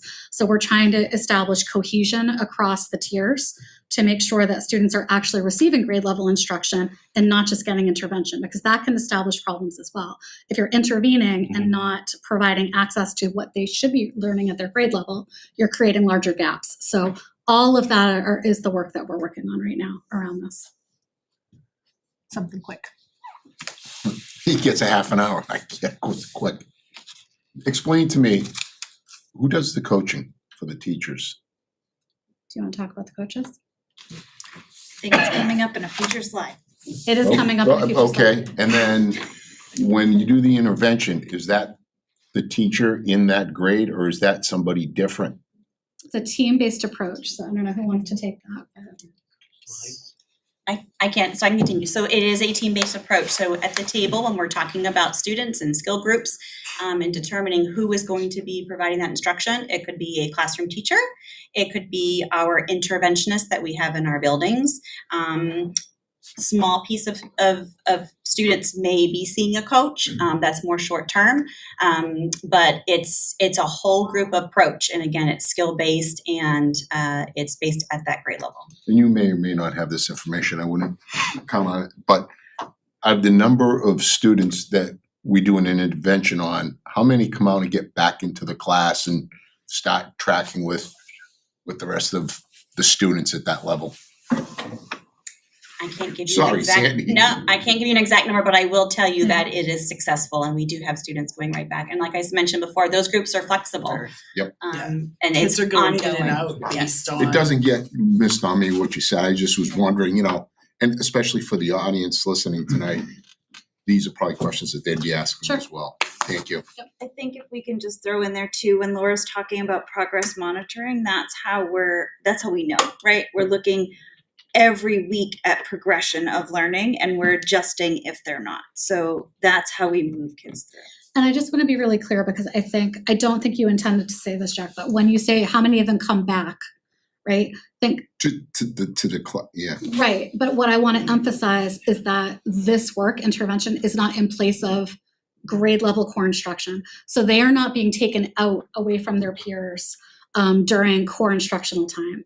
They are present for that, but there is a scheduled time in the day where all students are part of some sort of focused learning, whether that be intervention, enrichment, but it's skills focused. And so they're not missing anything. I guess I just want to make sure that we're clear on that. Thank you for Yeah. giving me an answer to a question I forgot to ask. Thanks, Bree, and then Dawn has something. Just point of clarification, this type of tier 2, tier 3 support is to all students, not just 504 or IEP students. Absolutely. Thank you. Yes. Dawn. Two things. One, is it direct instruction that happens when you're doing a tier 2, or is it independent work with the program? We are not in tier 2 putting kids on programs to learn and get intervention. So if they're doing iReady work, That is not intervention. that's No. not intervention It at is all. not. So they get pretty much diagnosis through that. And that's adjusting type of adjustment. So we can talk about iReady. I'm happy to bring Well, iReady if- data as well. But just to clarify, iReady it's an assessment. There are three aspects of iReady. It's an assessment platform, right? It's a universal screener diagnostic. We talked about that. Once students take that diagnostic, they're put on what's called their personalized pathway. That is separate from what we were talking about. So students are placed on a pathway that is an online virtual learning platform that's aligned to grade level standards. Students can progress on that pathway independently. So there are lessons that are video-based lessons. There are practice problems. Ideally, it puts them on a pathway that is at their developmental level that can help to fill gaps. That is in support of, but not in place of the intervention that is required for them. The intervention would be with a teacher who's teaching a lesson or working independently. Working one with at a them time. on the skill that has been identified that they need to work on. Yes. Thank you. Yes. Yep. Great Before question. we move forward, can we not forget the last bullet? I was going to, yes, are you speaking That's me. co-teaching? Yes, Laura it's me speaking again. co-teaching. All right, so a few years ago, our elementary teachers have engaged in professional development around co-teaching, which is a best practice where we pair a general education teacher, so say a third grade teacher, partnered with a special education teacher in the same building. They provide instruction, core instruction at that tier 1 level to an entire classroom of students in literacy or math. Our focus is mainly started at math, and we are trying to dabble into some literacy in the hopes that we even have more happening in the buildings over the years. But this is a partnership and team collaboration in teaching, and it's really to take the expertise of multiple educators to provide education to students in a classroom. And again, it goes back to what Sandy mentioned earlier about the UDL approach and taking away barriers for students so that all students have access to that core instruction and are learning from it. Moving on, elementary intentional PLC work. I think that's Laura and Mary. I think Laura hit on a lot of this, but our PLC work at the elementary level has really been on looking at our instructional practices in both ELA and in math. This year, over the last 2 years that I've been here, but this year specifically, the coaches partner with the administration in the building. So in my building, I work with our ELA coach. I'm in all of those ELA PLCs. And Jillian, our assistant principal, works with our math coach and is in all of those PLCs. So we are working more as a cohesive instructional team with our teachers. And as Laura mentioned before, we are really focused on the skills-based interventions. It's not, they didn't get this particular problem, it's that they're lacking this phonetic skill, or we really need to close a gap in number sense. And that's all based on initially the screener, but in those PLCs, they are also looking at progress monitoring data. So whoever they are doing intervention with, those documents come in and we talk about, okay, we're seeing this, or we're, this particular student, maybe they've missed a week of school, so we have to close the gap, in a different way because they haven't been here. Could I just add, and I meant to do this, I just want to make sure acronyms, we're acronym heavy in education. PLC, I meant to put it on there, it's my fault.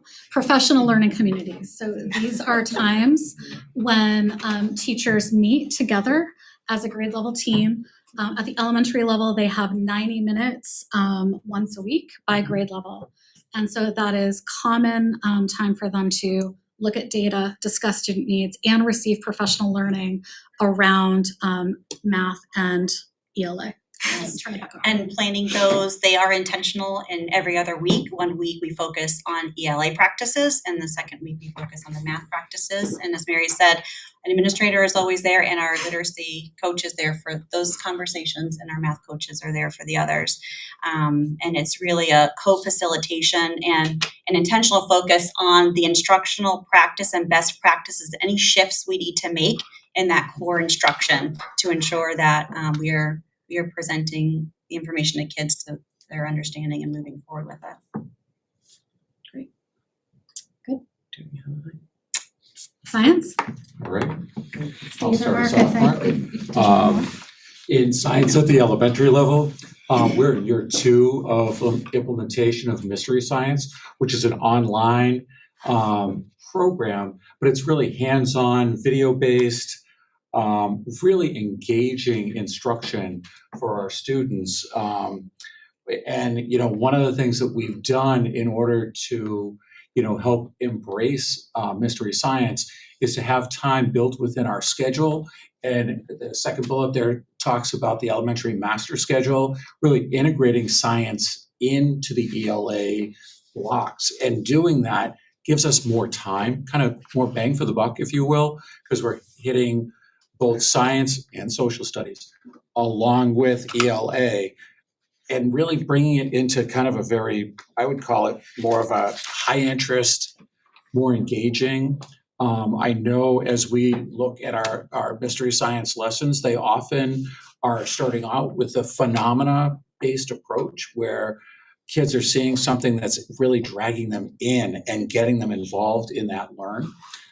So it's really kind of an interesting way to really engage the students. And I see it used heavily throughout our schools, and it's really something that I'm really excited that we have as a former science teacher. I think it's really integrating, and for the elementary kiddos, it's not only, the science lesson, but it's also bringing in ELA, even sometimes math, into that approach. So I really like that for our K to 5. And then at the secondary level, we're changing the way that we assess it a little bit, hoping to increase the percentage of kids participating. We know that there is, I can speak to the high school at least, that there's at least 5 to 10% of our students who opt out of that exam because the state law actually allows them to do so. So the state law allows them to opt out, but then also punishes us for opting out. So what we're hoping to do is, as Sandy mentioned earlier, is that we've in years past had the state science test the day after the SATs, because we do the SATs all in the gym. And so everything is set up and we just do it that following day. What we're looking to do moving forward, and we've done this in the past, we could kind of go back and forth with it. And we do this at the elementary in the middle, is the kids are taking that science test with their core teacher. At the high school, it's going to be with their science teacher. Hopefully trying to get a little bit more buy-in about the test. Hopefully trying to have it with a science teacher there in front of the room so the kids kind of feel like it's part of the science class rather than this independent test that has nothing to do with them and is meaningless for that student. The other thing to just make people aware of is that science test The state tells us that it is based upon science skills, but it is divided into 3 content areas and it's reported out in content areas. It is life science, physical science, and earth and space science. And the state does not require us or schools in New Hampshire to have kids take a earth and space science class. So they are assessing us on a area of science that is not required for graduation. The state, though, is changing that in 11th grade, the 11th grade test moving forward. Not this year, but the next year, as they are removing earth and space science content from the test at the 11th grade, and they're moving it to 10th grade.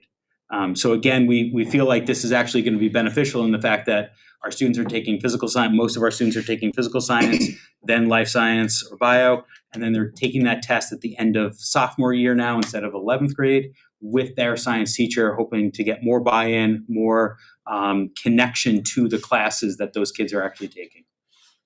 Let's let them get through, if we can, write your questions down. Let's let them get through their slides, and then we'll have all the opportunity to ask questions at the end. Okay.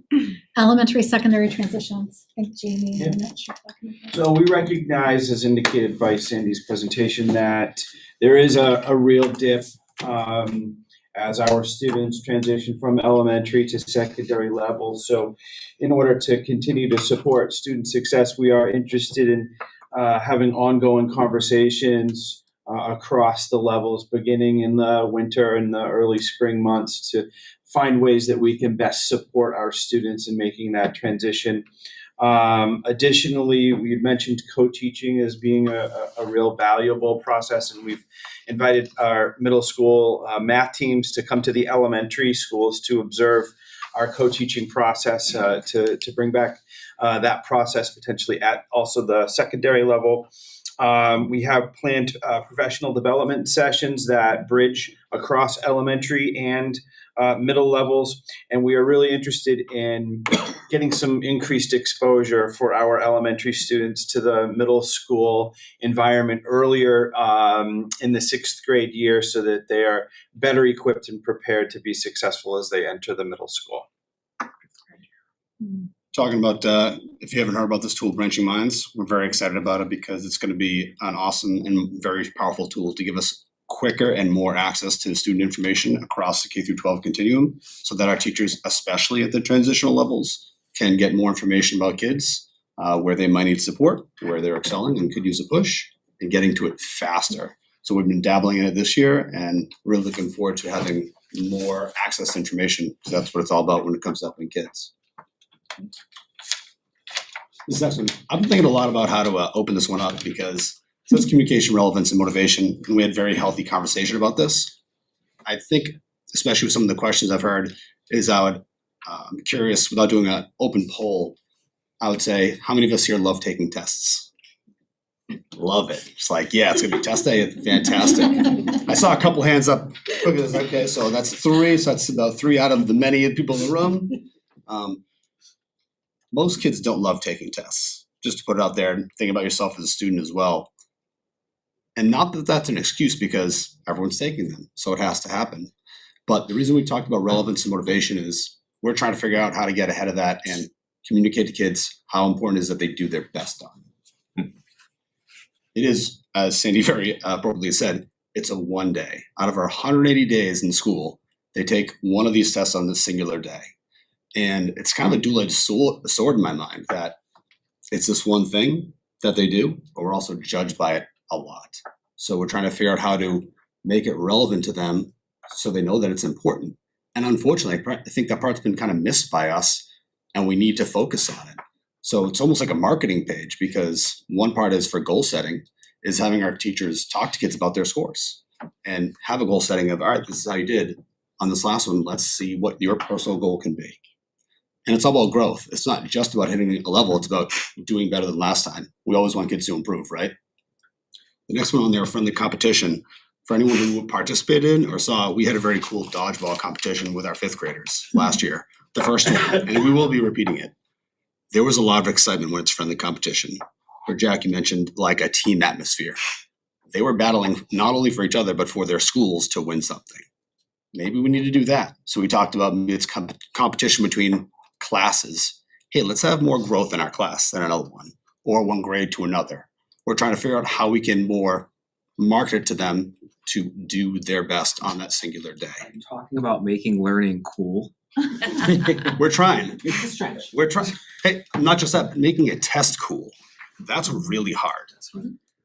Just to share a quick, just a quick story from today. At the end of the day in middle school, I heard about our Olympics results from PE class. Any parent who's had a kid come through middle school knows they do Olympics at some point in PE. And there was roaring down the hallway. We haven't had that for our New Hampshire SAS scores. But that's part of our conversation is how do we talk about it more so and just like, you know what, this is one test, but it's pretty important because we're talking about it at such great length here. And this is how we're being viewed. For celebrating success, talking about highlighting the successes that kids are having on an individual level, maybe as a class, maybe as an entire grade, how they're doing. And the last one to put on there is why does it matter? And that's maybe more of an open conversation we need to have with kids about why does it matter to us? Let's be honest about it. We saw the graphs. It affects us. So talking about how it represents us against the state, locally, just ourselves in general. How do we feel about how we're doing?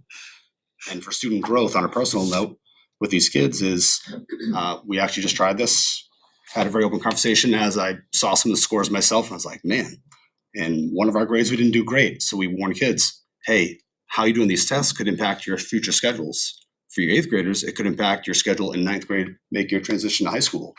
And all of a sudden, as it pertains to iReady, not New Hampshire SAS, they did better. So we're trying to think about more of those things and how we can do them across all of our grades. Assessment prep. So thinking about, especially with our younger kids, this is a new platform. 3rd grade, these kids have never taken this kind of a test. Even in 4th and 5th and 6th, they're still getting used to taking that kind of high stakes test. That is computerized, especially with our young kids. We do iReady, but most of their work on the day-to-day is pencil and paper. So we do a lot of focus at the elementary school around getting the kids prepared, not teaching to the test, but how to take the test, what to expect. So the SAS platform is really good with providing teachers with tools to get kids into the platform. So they can use the assessment platform, whether it's whole class, whether they're doing it in like small groups, a problem here, a problem there, or really getting the kids into the modular or practice tests so that they can learn to use the digital tools. Because honestly, with the younger kids, that's one of the hardest parts is that the digital tools in the system are unlike the digital tools that we use on a daily basis with them. So I know in the elementary level, like we schedule it out. So our teachers have so many times that they're practicing whole group, practicing small group. My teachers have actually asked could we break it down and look at the skills within like how do they align to specifically, can we have some sample problems that are fractions? Can we have some sample problems that are decimals so that they can weave them into their day-to-day instruction without having to stop everything and get the kids on the testing platform. So really that is the goal of introducing it early. And the other piece is for our teachers, it helps them to see where the kids are either struggling with the platform. It helps them to look at where the kids are performing because they do get the scores on the practice assessments and maybe what some of those gaps are that they need to focus on before actual testing time. John. Yep. SAT. From the back. So we recently, last year, we implemented the PSAT program. The PSAT is a practice SATs. I think many people have taken it, some haven't here. One of the things is the SATs is it's not like any other test they have ever taken before, and there is some basic things that can be done that improve SAT scores. One of the first is given the students the opportunity to take a test similar under the same format in the guidelines of the SAT by College Board, and the PSATs is that test. We give that to juniors in the fall, usually in the early October. We can then get information from that, knowing where they are via math and via ELA. And so we started doing that last year, and then they would take the SATs, and that is usually at the end of March. Okay, so the first thing is giving the students an opportunity to experience a high stakes test. Couple of the things we have also done, it's the utilization of SAT style questions. And one of the keys with the SATs is, and people have sold and made millions of dollars on ways to take the SATs that help you do better on them. There's also a component though of SAT style questions and using your regular curriculum, whether it is in an English class, whether it is in a PE class or a pottery class, whatever class, but design an SAT style question. It can be an entrance card, it can be an exit card, but have the students practice that style of question without losing your curriculum for the course you are teaching. It is utilizing another tool. So we have started to utilize that at the high school. Again, presenting the style of question certainly makes a big difference on how well they do. Just taking the PSATs in general, the growth, and you'll hear me talk about that in a couple minutes, the growth from the PSATs to the SATs is somewhere between 50 and 60 points by simply presenting the style of test to the students. So that's one way. Some schools, they will start and have freshmen do it or eighth graders do it. We have started now just with the PSATs at the junior level, okay? With math, again, utilizing SAT style questions, you can do this from a number of resources. In past years, the utilization of Khan Academy to the utilization of AI. Even you type it in, go, I want an SAT style question on proofs so that you're utilizing geometry. That is another way you're using your standard curriculum that is taught, that we all agree is the curriculum that students need to learn, but you do it in a format so that the students can learn that and test in a way that they will come March. All right. We also are now currently discussing and talking about the opportunity of offering students, it has to be on a voluntary basis, but utilizing our evening division to offer as SAT prep course that students can take over a period of 8 weeks, when it would be 4 in the ELA, 4 in the math, and have this as an opportunity for students. That's going to take a lot more volunteering to do that, and it's obviously working with work schedules, working with sports schedules or other student requirements, but that's where we're looking into that. We also want the teachers talking about different testing strategies. If there are 4 questions on the SATs, 2 of them are going to be very, very close. One of them is definitely not an answer. Now I've got a 66% chance of doing an educated guess to do it right. We haven't utilized that as a core belief of learning at the school-wide level. But again, if we are going to be assessed, and we are, then we have to at least present the individuals with this skill. The SAT is a skill to taking tests, okay? And that we are recognizing that, and that's what we're trying to now present to the students, okay? Just 2 days ago, we put out free SAT prep guidelines and assistance programs. There are things done from the DOE. We sent them out to all junior families so that if they want to utilize, whether it's tutoring.com or other SAT prep programs, they are out there, free ones. Sorry, Sandy. Okay, I'm Italian, I can't help it. But they can utilize these programs. We're trying to present them to families as well. Okay, and then there is also the key focus, and SATs, whether you took them for some 30 years ago, 40 years ago, you used to take this test 2, 3, 4 times. Students are taking them much fewer times. And so what we now need to utilize is the PSATs and focus on growth. It is really hard for any student to sit there and go, I got a 940 on the SATs. What does that mean I am? We have to explain that to the students.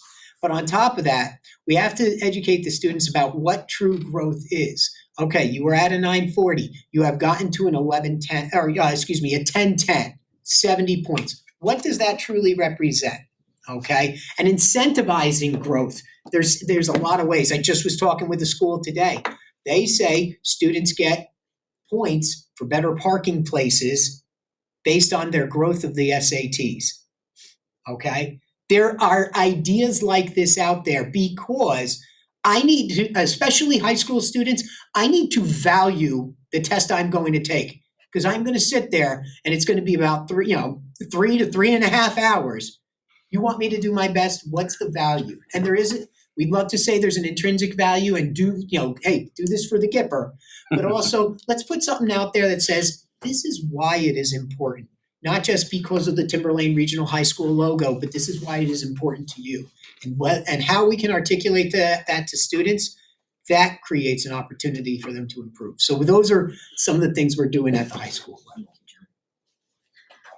Mark and Lucy are going to talk about some planned curriculum review. Sure. So with the revisions to the minimum standards for public school approval, commonly known as the ED 306 rules, we have started a new 3-year process for curriculum revision.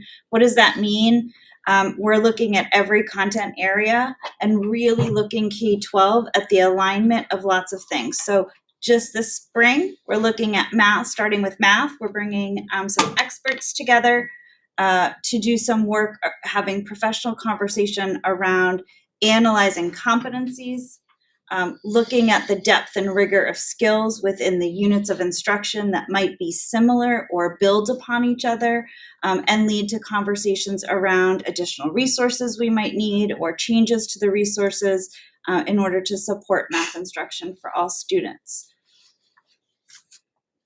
So, those conversations, as Lucy said, will be that K-12. What we've also discovered is at the secondary level, a lot of our math teachers came to us from industry, which is awesome. And what we mean by industry is, they were an engineer and then they never went to an official teacher college.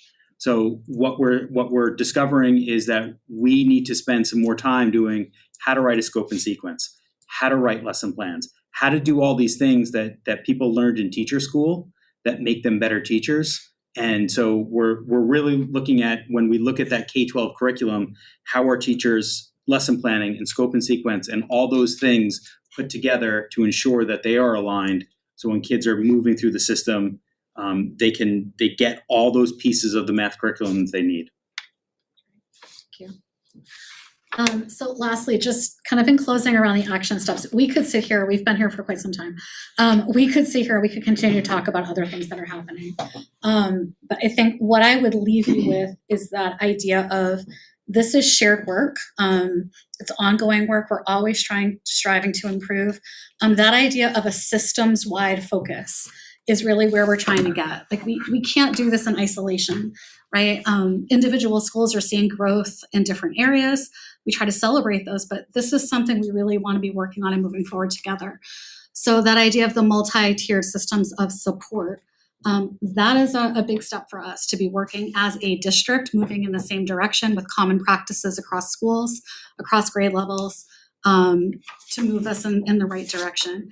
And I really want us to focus on that idea of multiple measures of student learning. And again, this is by no means an effort to say that the data that we presented is not relevant. It absolutely is relevant data. It is one measure that gives us a snapshot of where our students are at. Our effort and our common goal is to get multiple measures of how students are performing so that when we look at it as a photo album, not a single picture taken at a moment in time, this is a photo album that gives us a larger story of how students are progressing as learners, how we can support them as learners and move forward in the right direction. So a guiding question, really, I'm going to bring us back to data.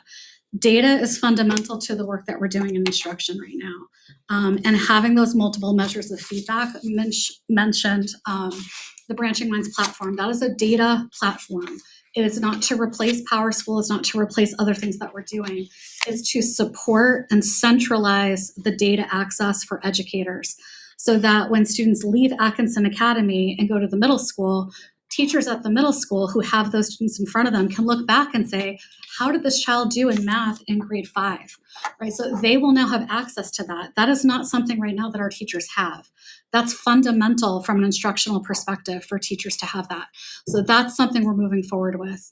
Other local and normed assessments. It's as simple sometimes as being in a classroom with students and taking a quick snapshot of, hey, where are you at with this? Show of 1 to 5, how well do you understand this? Those are quick little measures that are actionable, that a teacher might leave from a day and say, hey, I need to reteach this again tomorrow. They're not getting it. That's data. That is academic data that is important to our processes in our classrooms. We talked about iReady. I said there were 3 primary things. I didn't talk about the third one. iReady is an instructional resource. It is our primary instructional resource right now for math and for reading. And so it is an instructional platform, it's diagnostic, but then it also has lesson plans, it has instructional resources that can be adaptive at different reading levels, at different skill levels for students to still provide them access to grade level instruction. Beyond standardized assessment, we're really trying to move forward with the work around, we talked about the 306s, I've talked a lot with you about competencies around high school credit. That is different from what we are talking about. That is the application of real world skills and the transferability of what they're learning to new situations. That is what competency measures look like. We are still engaged in that work alongside all of this. This needs to be mutually supportive work. And to do that, we have to be working in concert as a system. And again, that is our effort. So, and again, we are trying to recognize other pathways that demonstrate mastery and learning opportunities for students. And Dean, this is where if we could project the learning platform, that would be great. So while Dean is doing that. The dashboard? Yes, the dashboard, please. So something we're also trying to do is to give us that well-rounded view of what are some of the other measures of learning experiences that we have access to as a district. So in the spirit of our financial dashboard, we are going to try to bring you a learning dashboard that has data. This will likely change from time to time. We're focused primarily on district and high school data because that tends to be the most comparative and standardized at this point. But we tried to give you a sense of some of those other pathways and highlights. I know it's really small, but I'm just going to go top left across, and then we'll look at the middle row.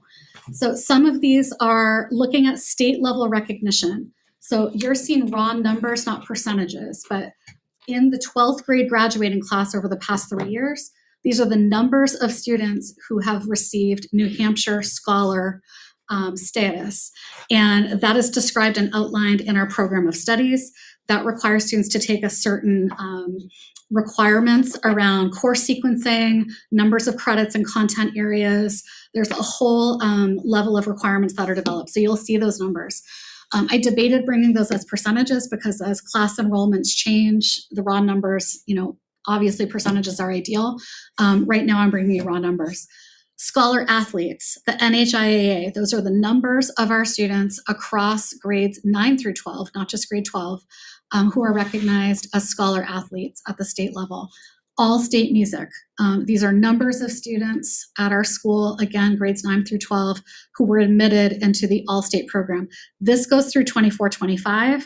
I fully anticipate we'll be bringing you more detail on 25-26 because we do have all-state numbers for this year. And it's, once again, really impressive.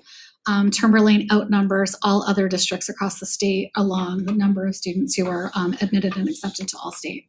And we're proud of those students. AP, you're going to see 2 slides. They're in the middle, top and bottom. So I guess I'm going to go around a little bit. The advanced placement tests. We offer, I think it is 18 advanced placement courses as options for students to enroll in. The earliest that a student can take an AP test at the high school is in 10th grade. That's AP World History. So really this is looking at numbers of students across grades 10 through 12.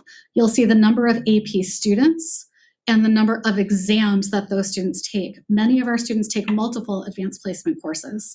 That curricula, those course requirements are standardized through the College Board. Those assessments are nationwide assessments. So the slide just below the enrollment slide is going to show you the number or the percentage of students who were in AP classes who received scores of 3 or better. And scores of 3 or better on a scale of 1 to 5 for AP are considered qualifying scores. So if you look at enrollment on the top slide, it looks like our enrollment has gone down, but the percentage of students who are earning qualifying scores has increased of those students who are taking AP classes. The second set of bar graphs in that bottom middle one is the percentage of AP students who receive AP Scholar status. To receive that status, there are different levels of distinguished scholar, scholar with honors, with high distinction. Those students have to receive multiple scores of 3 or better on AP exams. So those are, again, really positive numbers that we're very proud of. CTE enrollment on the far right, I broke that down across Pinkerton Academy in red and Salem. So again, those are numbers of Timberlane students who are enrolling in CTE courses at those 2 programs. And you'll see Salem, we have more access to programs over at Salem than we do at Pinkerton, but those numbers have increased over the past 3 years. And as we're seeing that interest rise, we only have 2 years of data around this, but the slide on the bottom right is showing you of our CTE students, the number of students who are leaving those programs with industry recognized credentials in whatever program they are enrolled in, or approved apprenticeship programs, having certificate status of that nature. I neglected, because I went out of order, the bottom left, ELOs. You've seen multiple opportunities or multiple presentations here on our extended learning opportunities at the high school. And you can see that growth over the past 3 years that we really launched this program. And I know Danielle Foley has come and presented. We're really excited about the work that's happening with our ELOs. So you can see that. And then at the bottom, those are our state assessment scores that we have spoke at length about. The state assessment score is grade 11, or is that grade? District. So that's district. District. So grade 5, 8, and 11? Lumped in as a district, yes. Yeah. Yep, district score. Yep. Okay, it didn't match up with page number Should. 28. Okay. Unless I'm misreading I'll it. double check it. Okay. I'll double check it.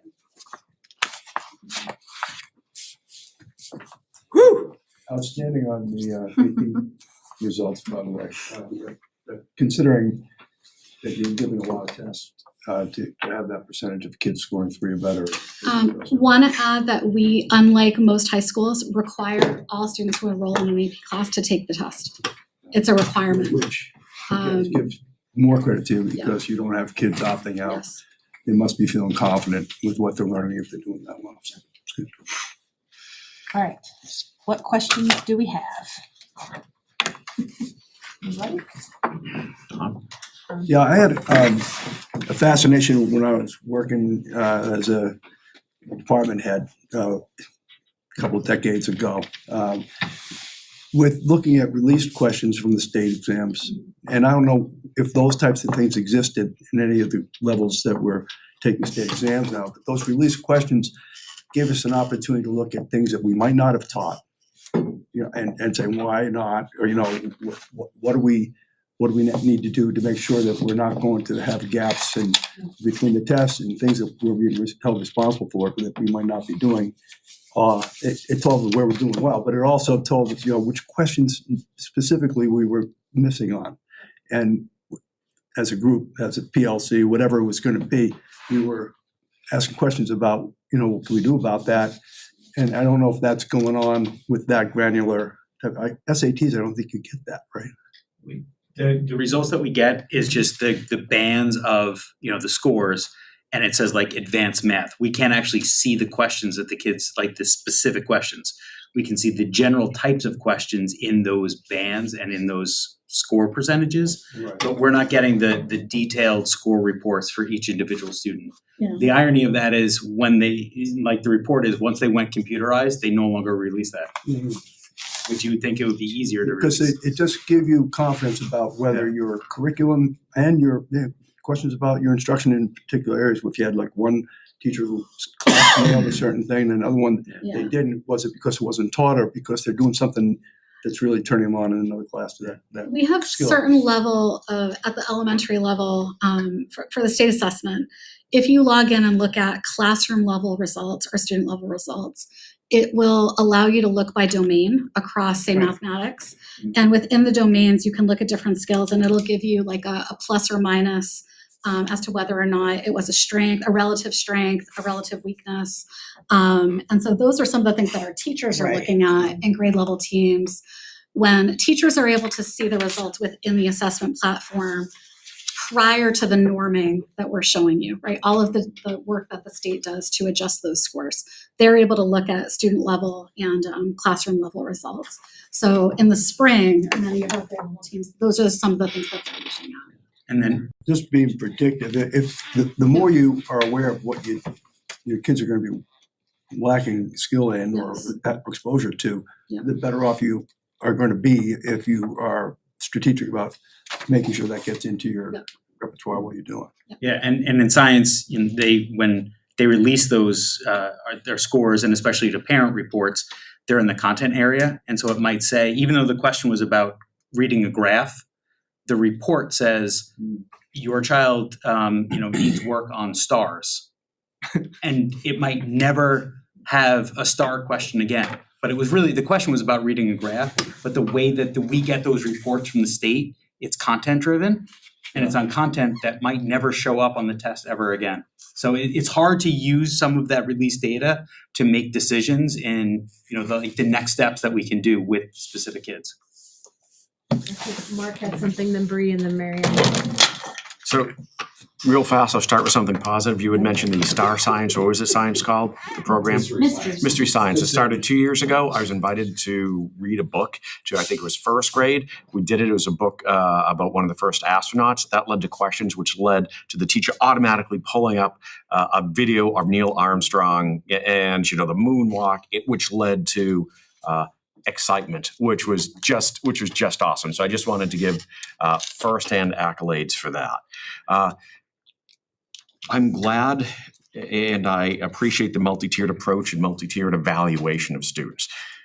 The ELO right there speaks. Those 43 students probably are not the students that we're focusing on to, bring us above state average. Yet those are all individual success stories, and we're preparing them for the future and educating them in a way that suits their abilities, inclinations, so that they will be successful people in this world. That's not reflected on the test. That being said, this is the first time I've heard a group this large acknowledge the need to do better by the matrix that society in large judges us by, whether the college kids are college bound, our students, they're going to be judged on this by what schools they get into, what scholarships. Even if they're not, when people go into the ballot box and they see those numbers, we are all going to be judged, and the way they judge us will have implications as to how the resources we have to support our students. I'm going to ask a third rail question, Sandy. I would advise not answering it. I noticed that there was participation data by town, but not achievement by town for the various matrix that we're judging students. I'm guessing that's something that you are all looking at to make certain that all towns do receive that tier 1 equal. And if some towns, do need additional support, that is readily being addressed.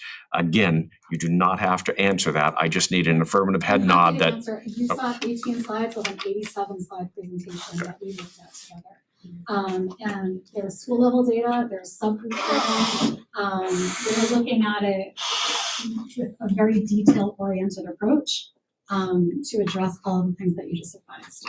So, yes. Perfect. Well done. Great. I just want to say, first of all, thank you all for being here. It's kind of amazing to see you all in one room at a time. Besides, I think the first professional day, I've not seen it. So thank you all. I love how you guys are thinking outside the box, how you guys are looking at kind of every single direction. I think that's amazing. And I respectfully disagree with Jack's comment about the culture and climate.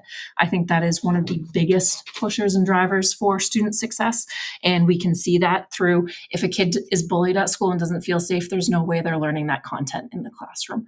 If a student is hungry and their stomach is growling, there's no way that they can focus because they have a headache.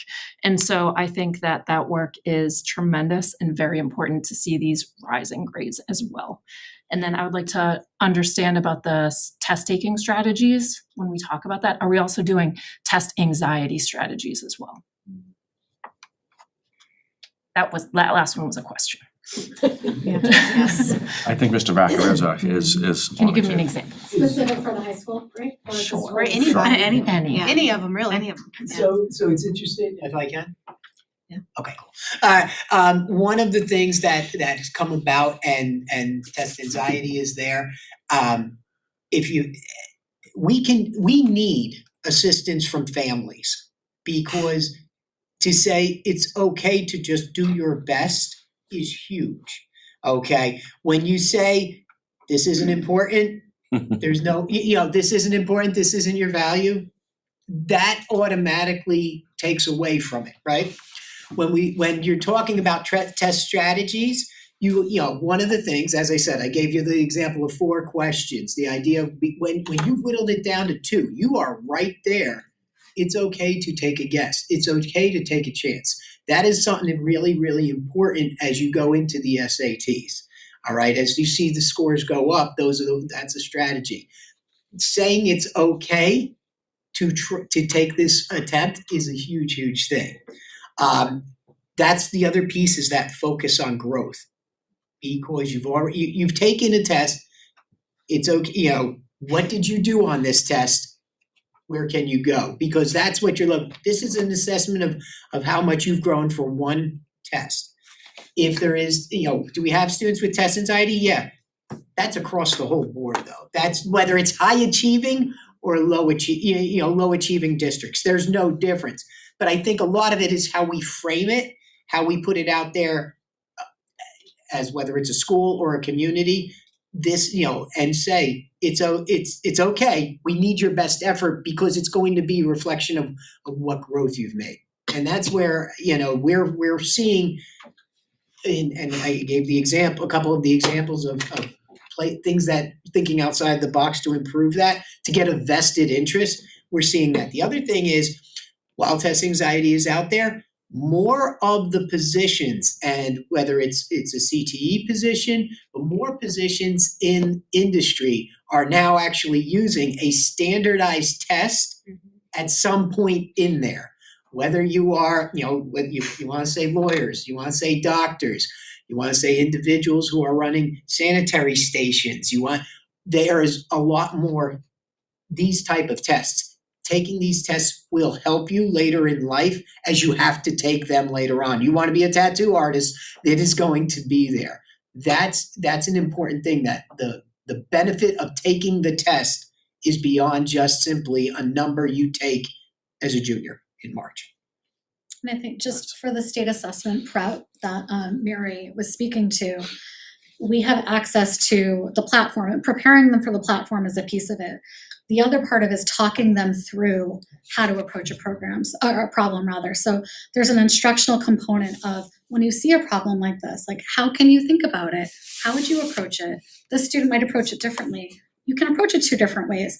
Talking through the thought process to build up confidence that when they see it, they don't have to shut down, right? Giving them those strategies to help them have a level of confidence walking into it can be a strategy to help address the anxiety. So that's another component of what we're doing. I also think just what you said, the idea of the culture and climate, kids are going to perform better in situations and classes that they are comfortable in.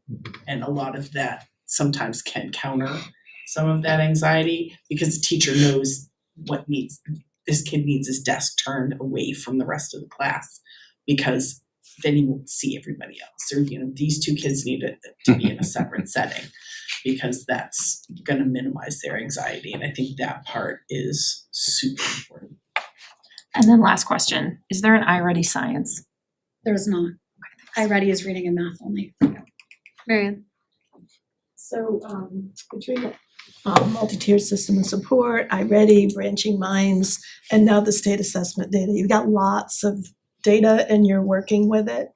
I'm hoping that by the end of the school year, might be able to come back and say, we learned this year about what we've done.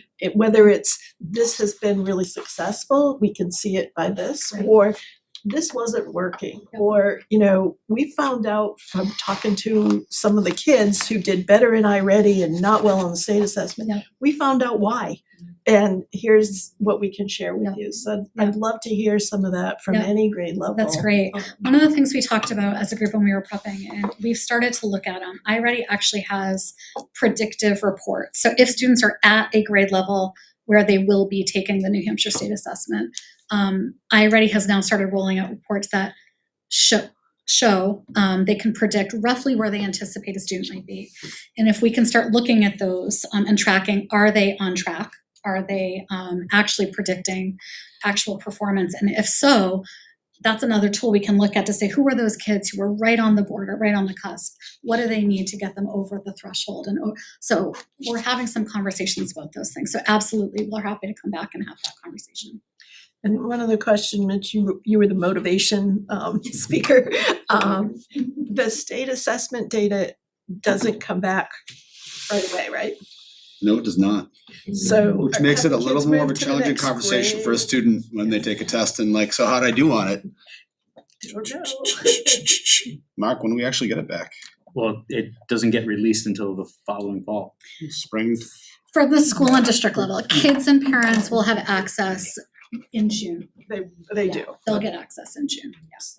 So teachers could do some celebrations while the Yes. kids are still in their class. That's precisely what we've been talking about, is how we can do that in a way that's respectful, especially as we talk about growth a lot, right? It's not about who has the best necessarily, but who has the best growth.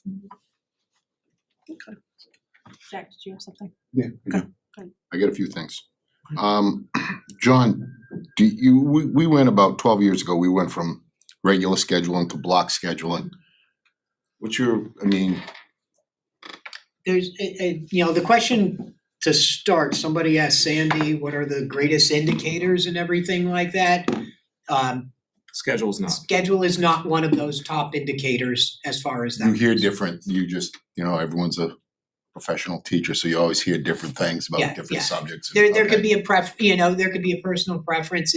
It's also the type of activities you wish for students to be doing in a classroom and what they're looking to do. Are you looking for that long-term retention so that, or do you want them just rote memorization and, drill for that? So there's no grand evidence that the schedule is dictating performance. Okay, thank you.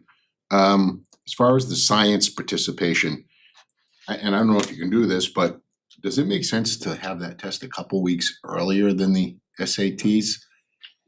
Window. You have a window. Yeah, we have a window. And what is that window, if you don't mind me? Because I know I would not want to take a test the day after. Well, I so just we had to can't sit do that down. this year because those two windows don't align this year. Okay. So the SAT window closes before the science window opens. I actually, for about a decade, did business with the SAT folks, a pretty unique group of people. And then, we talked about how to market things. I would put it out there, Oyster River, Wyndham, Portsmouth, throw it up on a board and say, you're really gonna let those other schools kick our butts? And I would market that all year long. I would have the coaches in front of kids, I would have the music teachers in front of kids, and that is something, at least I believe, the kids would take pride in what they're doing, and the more they hear about, instead of just being, oh my God, I gotta go take this test, be like, oh no, we're gonna kick some butt today. That's just me. But I think, Mitch, you That's what pretty we spoke much about said the same as an thing, entire right? group, we're trying to figure out how we can change that narrative so that the learning in school and the achievement can be awesome. Do we get input from the teachers union on this? Like, do they do a survey on how we can improve this? I don't know if that's. Lou's right here, I'm happy to talk about I'm not it. asking Lou for an opinion, I'm just saying, maybe we reach out to them as a group and say, give us some feedback. I think we just did. Okay. I'll talk with Lou. And then as far as I don't want to be misunderstood when I talk about climate and culture. If there's a kid bullying, you got to deal with the bully, which I used to take great pride in. But we spend time and we spend money, and it's about how you're gonna allocate your resources and your time and your money. I would rather spend the time, didn't we have a course this summer on climate and culture? Up at New England College? No. No, we didn't. Okay, I thought we did. Last year? Last year. Last year. I'd rather focus on those core things that, and this is my opinion, I'm not an educator. I tip my hat to you guys. I understand it's a complex issue, much more than the simpleton that I am. But I believe we do everyone a disservice. And the other part I'll bring up before I forget it is we're all in this together. So these tests are a reflection on the students, on the teachers, on the administration, on the school board, and the parents. I think one of the things we may, and I know this is a sensitive subject, but how can we educate the parents on this stuff? And I don't expect an answer on that tonight, but I just think it's a full court press at this point in time, and I'm glad all you folks came in and gave us your time. But until we get somewhere between Oyster River and Wyndham, I probably am not gonna be happy. Oh, well. So, but thanks, guys. I didn't say anything, so I'm sorry. No, go for it. I wrote some notes so that I can stay on track because you guys have been here for a long time. A couple of things. I am an educator, so I appreciate all the work that you're doing. I also really appreciate the fact that you're doing a really wonderful marriage between MTSS and the Universal Design for Learning framework. I heard a lot of really great different areas about representation, expression, action, engagement, which I love, which are the three principles of universal design of learning, which relate to climate and culture. Because if you don't feel connected to your learning and you're not curious, you're not internally motivated, then you need the external motivation, such as extracurricular activities or things that make you want to come to school, so that you feel connected to the places you have to spend a lot of time. So I just really appreciate the work that you've done. I like to hear a lot of the short-term goals that you guys have come up with that are actionable steps, that are measurable, actionable steps. And I look forward to Marion's suggestion of you guys coming back sooner rather than later, hopefully, to give us an update, interim report, if you will, to let us know how things are going and if there's anything else that we can do as a board to support that work. Because with budget constraints coming up and positions being cut already from the proposed budget, we're going to need to hear from you in terms of what's going to be the best way to support our students, because that's why we're all here. So thank you. All right. Thank you, guys. Do you want to reset your seats? I'm gonna be all right. Jesus. I'm a little too close here.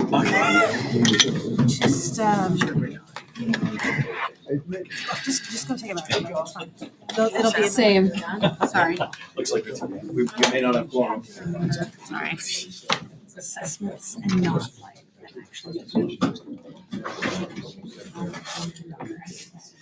Check your inbox in the morning. I almost walked out the voice. You know what I mean? I figure that's what they're doing. We're gonna take a 5-minute recess so people can go to the bathroom real quick and then come back, okay? So we'll be back at 9:28. We'll be back at 9:28.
No, you get it. All right, welcome back, everybody. All right, next, we're gonna do the budget to actual report. Yeah, that's awesome. Hello, Maria. Hi. Hi. Settle down. I can see you two now. Go ahead.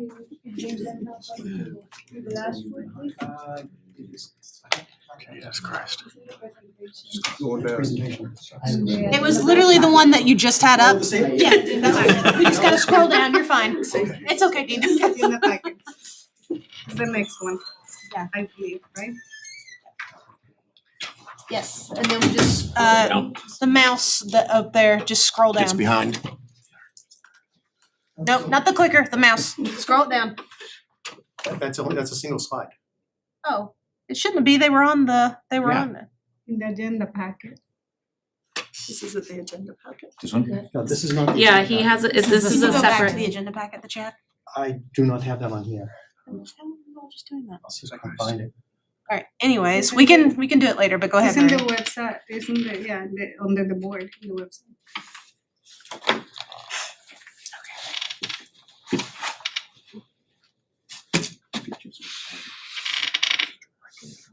But he's not under the agenda Everything's packet. all wired and I can't change the device. Yeah, this wasn't. Anyways, we'll post it later. But go ahead, Maria. Okay, so starting up top, revenue this year compared to last year, we have received about $6.4 million less in revenue than we received at this time of the year last year. In expenses, we are about $540,000 above what we spent last year as of December.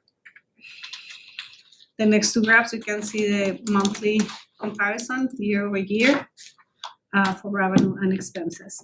In the second row of graphs, you can see for the revenue compared to budget, we have received about 45% of our projected revenue, and we are at 41% of our projected expenses.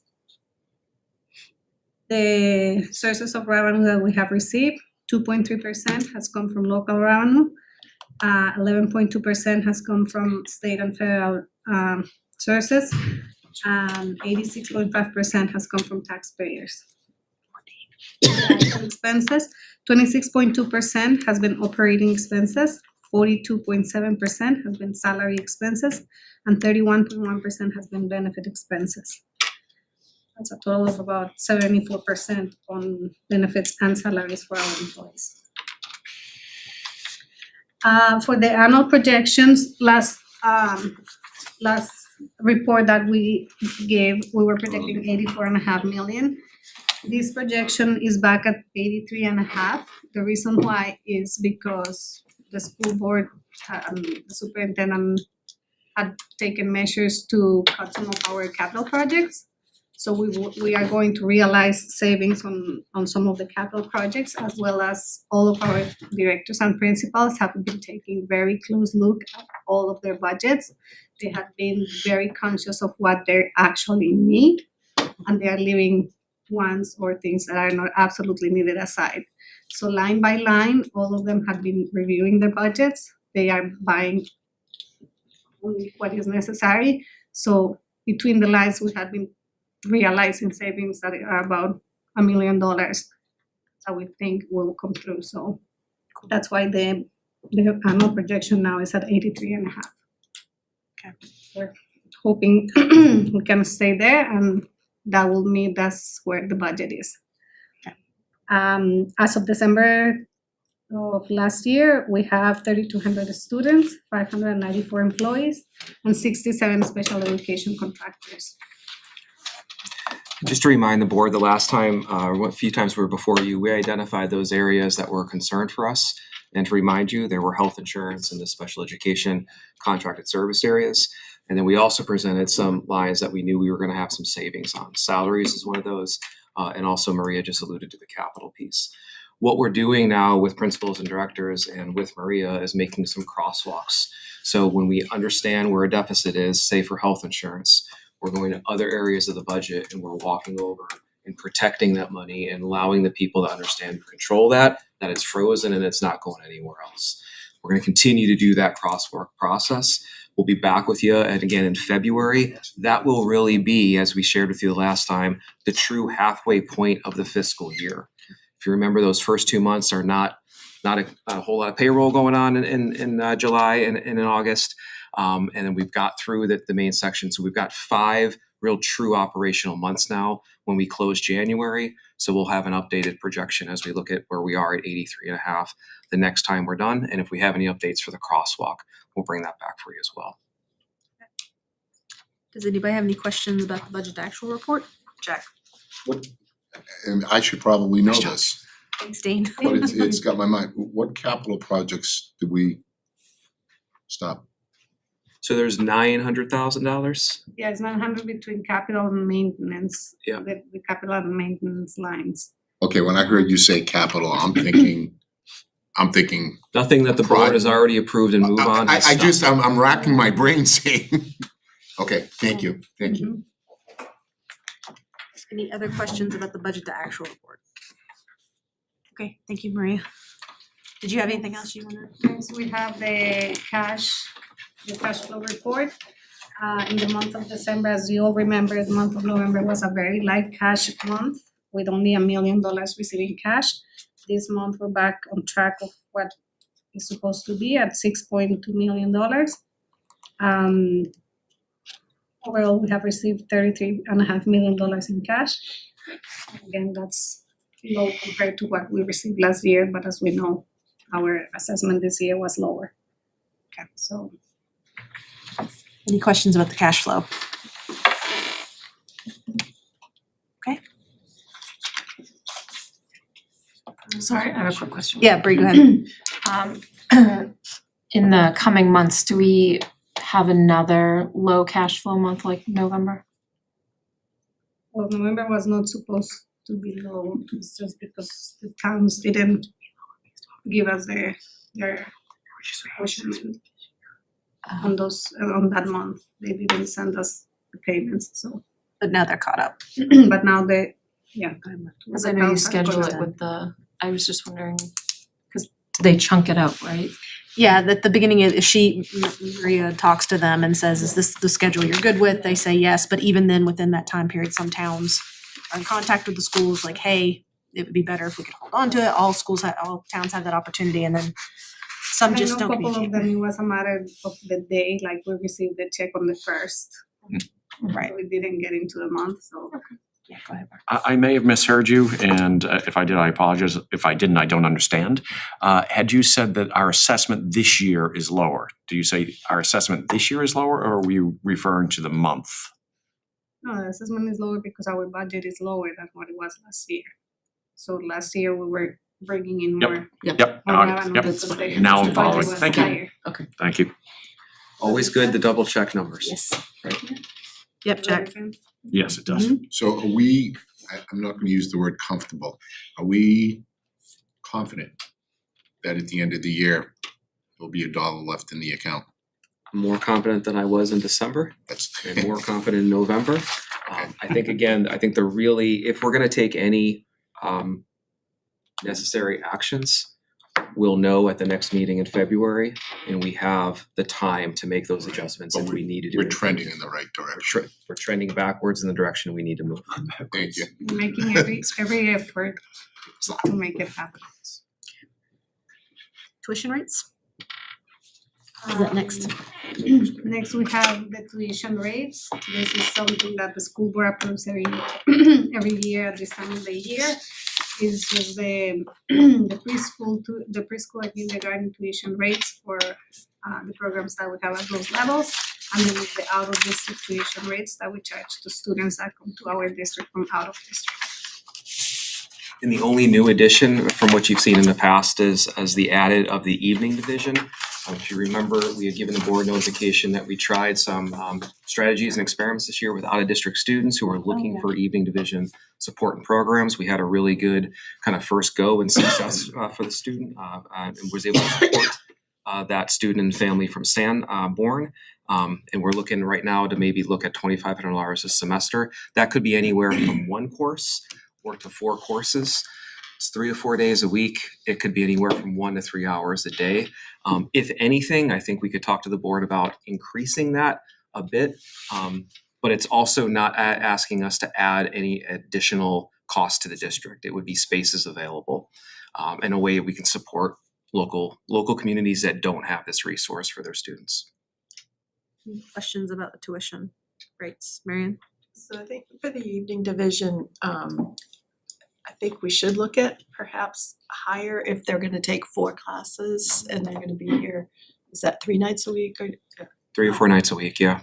Because our full day kindergarten tuition is 4,500 for in-district people, so it seems that that looks like a fine rate for one course, but I think we should consider higher rates for more. Yeah, for sure. It's generally less seat time though, right? And it's more, I don't know, there's less expense around it, so I'd be reluctant to go too high with that. You're trying to save people in those situations and trying to get people that might not make it on time. So you're looking to try to find ways to get them here, and making it too high would be a deterrent. Yeah, and this is per semester, whereas the kindergarten is for the whole year? Yes. Yes. Okay, so that's another difference as well too. Yeah, Mark? I'll make a statement that if we were to increase the tuition rates, keeping up with inflation and the other costs that the district in general has to assume, that would have an implication for the increase in dollars should full-day kindergarten be put on the ballot and pass.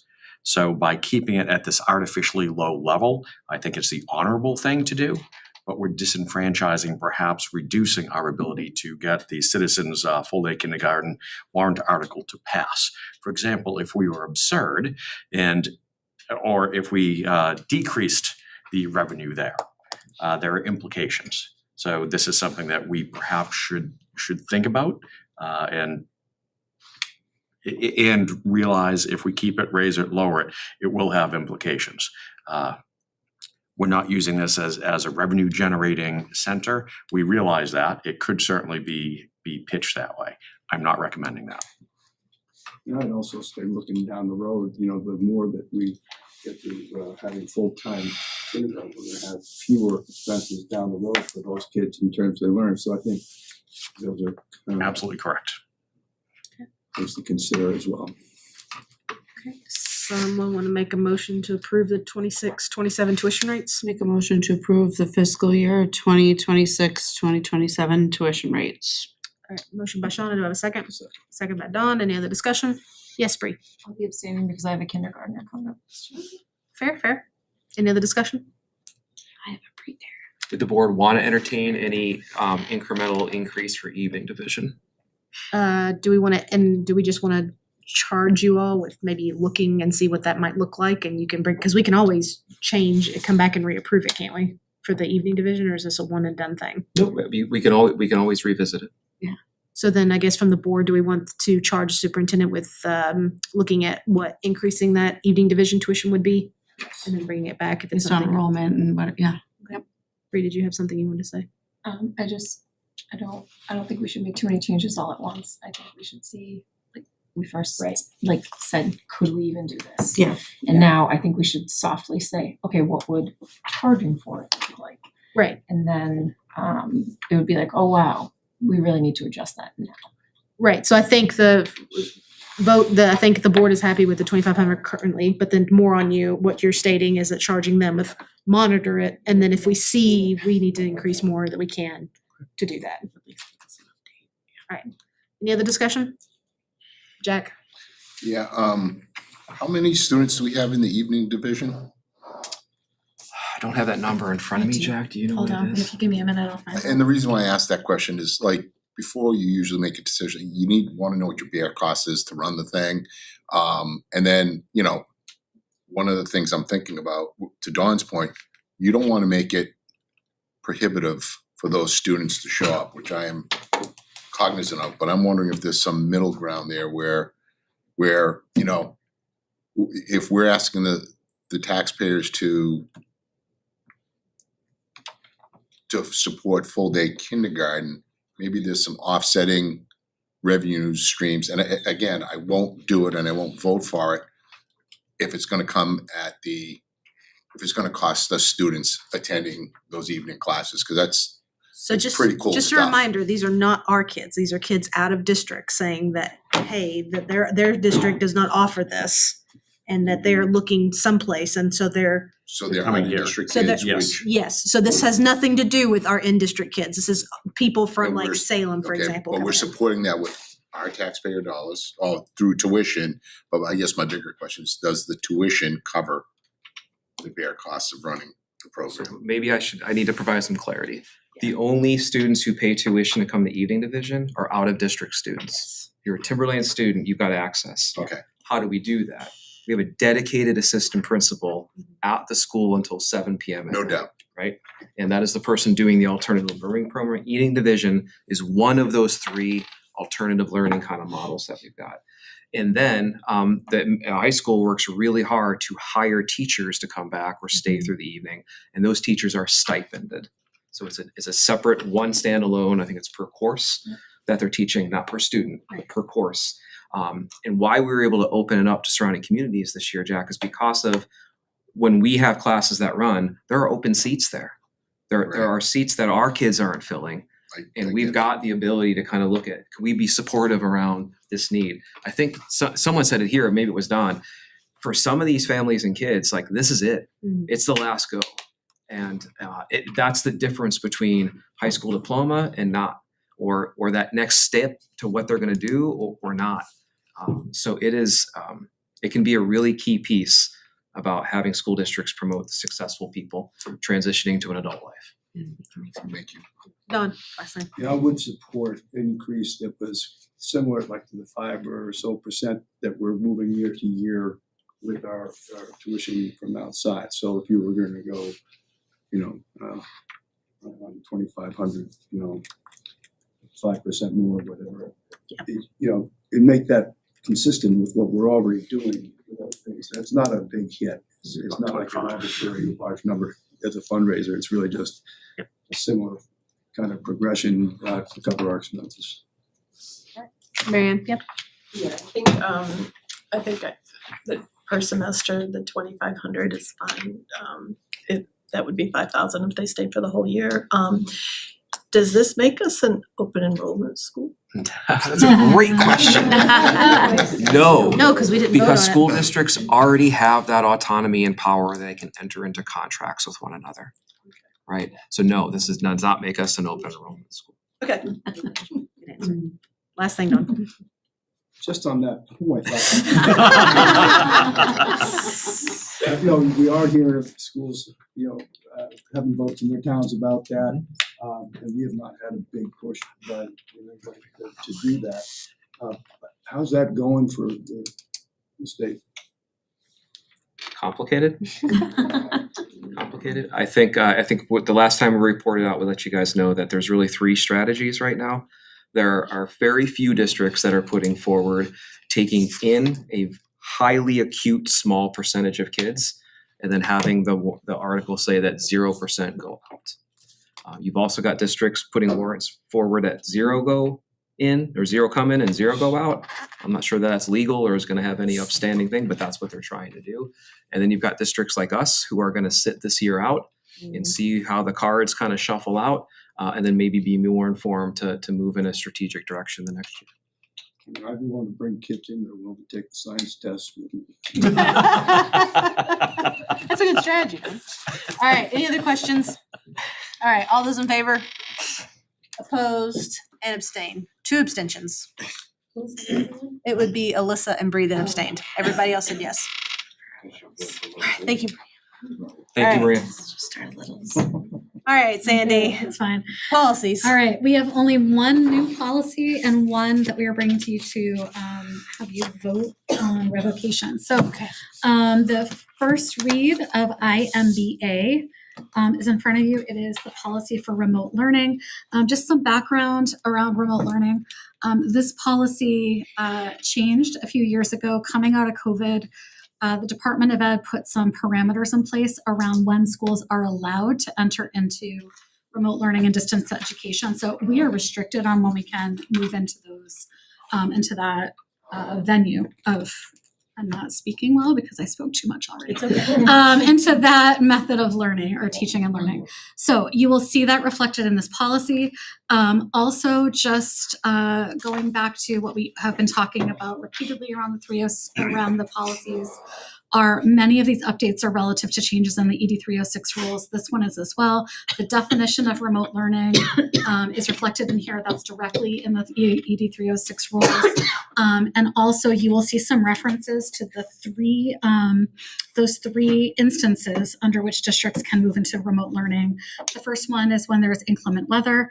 The second one is if a parent or guardian or an adult student makes a request for distance education. That is within the confines of, we've talked a lot about extended learning opportunities, we've talked about alternative learning pathways, those policies that we've been reviewing for the past few months, those referenced remote learning. This policy aligns to those policies that you have approved in the past couple of months.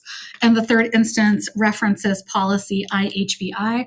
That is the policy on alternative learning pathways and alternative education. So these are, again, mutually supporting policies. They cross-reference each other. We're bringing this to you to make sure that as we're updating prior policies, everything is in line with that. And so the language in there, this is directly from New Hampshire School Boards Association model policy language that is in alignment with the revisions to the law. So. Does anybody have any questions about policy IMBA, Marianne? I have one question under B5, under student enrollment requirements. It talks about taking the online courses during the regular school day at the school site. And then it says online can be taken in the summer under the same conditions, but they wouldn't be doing it during the school day on site, right? No, it's, so I think what's potentially confusing, we talked about this a little bit at policy committee. Up above, I'm looking for the specific section. Sorry, let me just check my notes. There are above that in 2C, in the middle of that same page, it talks about the district providing equipment, software, internet connectivity to participate in district-based remote learning. And then just below that, number 3 speaks about preconditions for enrollment in independent remote learning. So what I think is confusing that's referenced in the ED 306 rules is that districts have 2 options. We could, as a district, and we just talked about open enrollment, there is a district, we've been told, that is planning to offer district remote learning as an option for students to take towards their graduation credits. That would be district-sponsored remote learning courses. We are not planning to do that currently in the Timberlane district. So the district-sponsored pieces that talk about students have to do it during the day, those would be the parameters around the district is running a remote learning course in lieu of an in-person one, or as a support, a student can't make it during the school day, they want to do a remote option, they have to do it on campus. We provide the software. That's not what I think at this point we as a district are looking at. The independent opportunities would be the ones where they could get permission to participate in VLAX, which we've been doing for many, many years. There might be other remote learning, options that students could petition. That goes directly to the principal for approval, for review approval.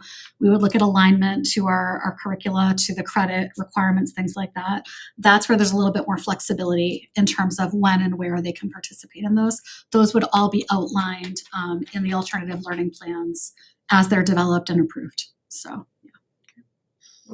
Any other questions about this policy?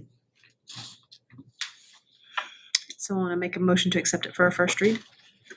Motion to accept policy IMBA remote learning for a first read. Motion by Shauna, do I have a second? Second. Second by Alyssa. Any other discussion? All those in favor? Opposed and abstained, unanimous, okay. And then this is revocation, I think we have to make a motion to. Yes. Okay. This policy is now moot because early graduation is embedded in policy IK, the earning of high school credit, which you previously approved.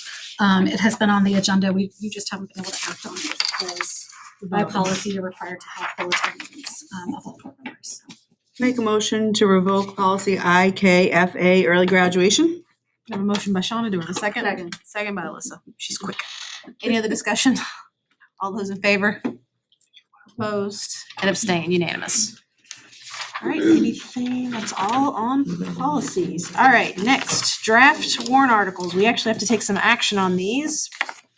So here are things that you've never seen before. I think this is the seventh time it's before you. I think it starts on 41 of your packet. What we need to do or should do tonight is just walk through each one, and there's some things we need to do. The board, we need to be recording kind of your up or down votes, whether you're recommending or not recommending that. That's one of the requirements that we need to post on the warrant that you will attest through a PandaDoc tomorrow. There's time still to discuss and have conversations about each one as we go through. And then lastly, we will talk about order once we've moved through all of them. So let's just take them one by one, and we can start with Article 2. Again, to remind you, it's the operating budget and it also includes the default budget. The proficiency scores are still there, the cost per pupil also by RSA is at the top, and the tax impact is there for you as well. And we'd be looking for the board, again, to vote up or down whether you're recommending or not recommending each warrant, and we'll be sure that that's communicated at deliberative and to the voters. Okay. All right. So to get this party rolling, we need a motion to recommend Article 2. Make a motion to recommend Article 2 operating budget. Second. Motion by Shauna, seconded by Alyssa. Any discussion? All right, all those in favor, raise your hand. Oh, wait, sorry, I'm abstaining. All right, all in favor of recommending Article 2? 6, 7, 4. Any against? 1 against and oppose.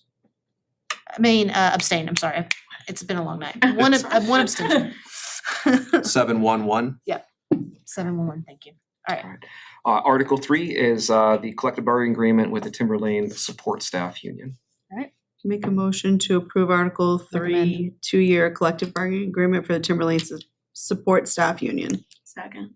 Motion by Shauna, second by Alyssa to recommend Article 3. Any other discussion? All those in favor? Opposed and abstain. 1 abstention, 3. Let's see, I think we Make a motion to approve Article 4, authorization for special meeting on cost items. Second. Motion by Shauna, seconded by Alyssa. Any discussion? All those in favor? Opposed and abstain, unanimous. Make a motion to accept Article 5, 3-year collective bargaining agreement, Timberlane Administrative Assistant Secretaries and Skilled Maintenance Employees. Second. Oh, okay. Motion by Shauna, seconded, I think Alyssa was quicker. Seconded by Alyssa. All right. Put Alyssa down in a second. Yeah, we're just gonna do that. Just put Shauna and Melissa. No. All right, any discussion on this recommendation? All right, all those in favor? Opposed and abstain. 1 abstention, it's Bree. All right. Make a motion to accept Article 6, authorization for special meeting on cost items. Motion by Shauna, do I have a second? Second. Second by Mary Ann. Waiting for A moment, Mark. Oh, no, you blew it. All right, any other discussion on this? All those in favor? Opposed and abstain, unanimous. Article Make a 7. motion to accept Article 7, 3-year collective bargaining agreement, Timberlane Administrators Union. Motion by Second. Shauna, seconded by Alyssa. Any discussion? Yes, Mary Ann, go ahead. I am going to support this CBA, however, I'm doing so reluctantly. I know that every negotiation has lots of different aspects to consider, and I have confidence that the negotiators got the best tentative agreement that they could. However, we did make an effort this year to get healthcare insurance concessions from all of the CBAs, and this one doesn't have it. So I'm a little bit hesitant, but I am going to vote in support of this to support the efforts that have gone into this from both the union side and from the administration side. Okay. Any other discussion on Article 7? All those in favor? Opposed and abstain. 2 abstentions, Bree and Dawn. Make a motion to approve Article 8, authorization for special meeting on cost items. Second. Motion made by Shauna, seconded by Alyssa. Any discussion? All those in favor? Opposed and abstained, unanimous. Make a motion to accept Article 9, 3-year collective bargaining agreement, Timberlane Certified Occupational Therapy Assistants and Speech Language Pathology Assistants. Second. Motion by Shauna, seconded by Alyssa. Any other discussion on this article? All those in favor? Opposed and abstain. One abstention. Make a motion to approve Article 10, authorization for special meeting on cost items. Second. Motion by Shauna, seconded by Alyssa. Any other discussion? All's in favor? Opposed and abstain. Unanimous. Make a motion to accept Article 11, capital reserve fund by surplus. Second. Motion made by Shauna, seconded by Alyssa. Any discussion? Yes. Add some Yeah, go discussion to ahead. that. We had, there was some conversation at the public hearing about this. And we had reported out to the taxpayers that the changes here were about not kind of taking land out of the option for the board to pursue. There's also a second change that we want to be really clear that it transfers the authority to spend from the voter to the school board. Yeah. You can see that clause kind of at the bottom. Just want to make very clear that that's the addition there. Did we? Is this the same? I if I may. Yeah, go ahead, Just want Maria. to make a point to make sure that taxpayers understand that there's no amount to be raised by taxation. But this is just taking the amount that is always in the fund and transferring to the new fund. Also, What if this one fails? Remember, we had questions if this one failed or like if one of them failed or one of them passed and what? Because it's ending this one, transferring it, and then there's another warrant article. It's 12, right? That puts Yeah, money that into it. refers That to it's it. it's the new one, correct? right. So what was the? What if 11 fails? Yeah, and what 12 happens if passed? 11 If fails? 11 fails, Maria, They they will just understand. keep their current fund, the Okay. existing fund. What would happen to 12 though then? Yeah, what would The happen? warrant article is a recurring warrant article every year, so that will, if it passes and we do have leftover money and the board decides to do it, we can put the $250,000 into the existing fund. Even though it has a different name. That I think is a. Or would we end up with two different Yes. funds? Two funds. Usually there's verbiage in the warrant that explains that. Yeah, because 11 is canceling it out and creating a new fund. And then 12 is putting the new funds that we would then raise and appropriate into the new said fund that Article 11 establishes. So in other words, if 11 fails, What happens? Where does that go? Where does that? I'm just saying, if 11 fails, like you have to Yeah. explain that to the voters in the warrant. Correct. Then if 11 fails, Yeah. it That goes the into the old. 250 would go into the It original. stays in the existing, which could do land as well. Yeah, that would be what it would be.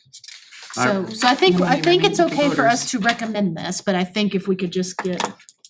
Yeah, here's the thing I'm concerned about is like, this is the night you guys are recommending the actual articles. And we're gonna send you the finalized version of this tomorrow in a Panda that needs to be signed and attested by the board by Monday. Is it something that we could put in the voter's guide? Yeah, I think we need to do a good job explaining what these things are gonna Mhm. happen and what will happen if one fails and the other passes.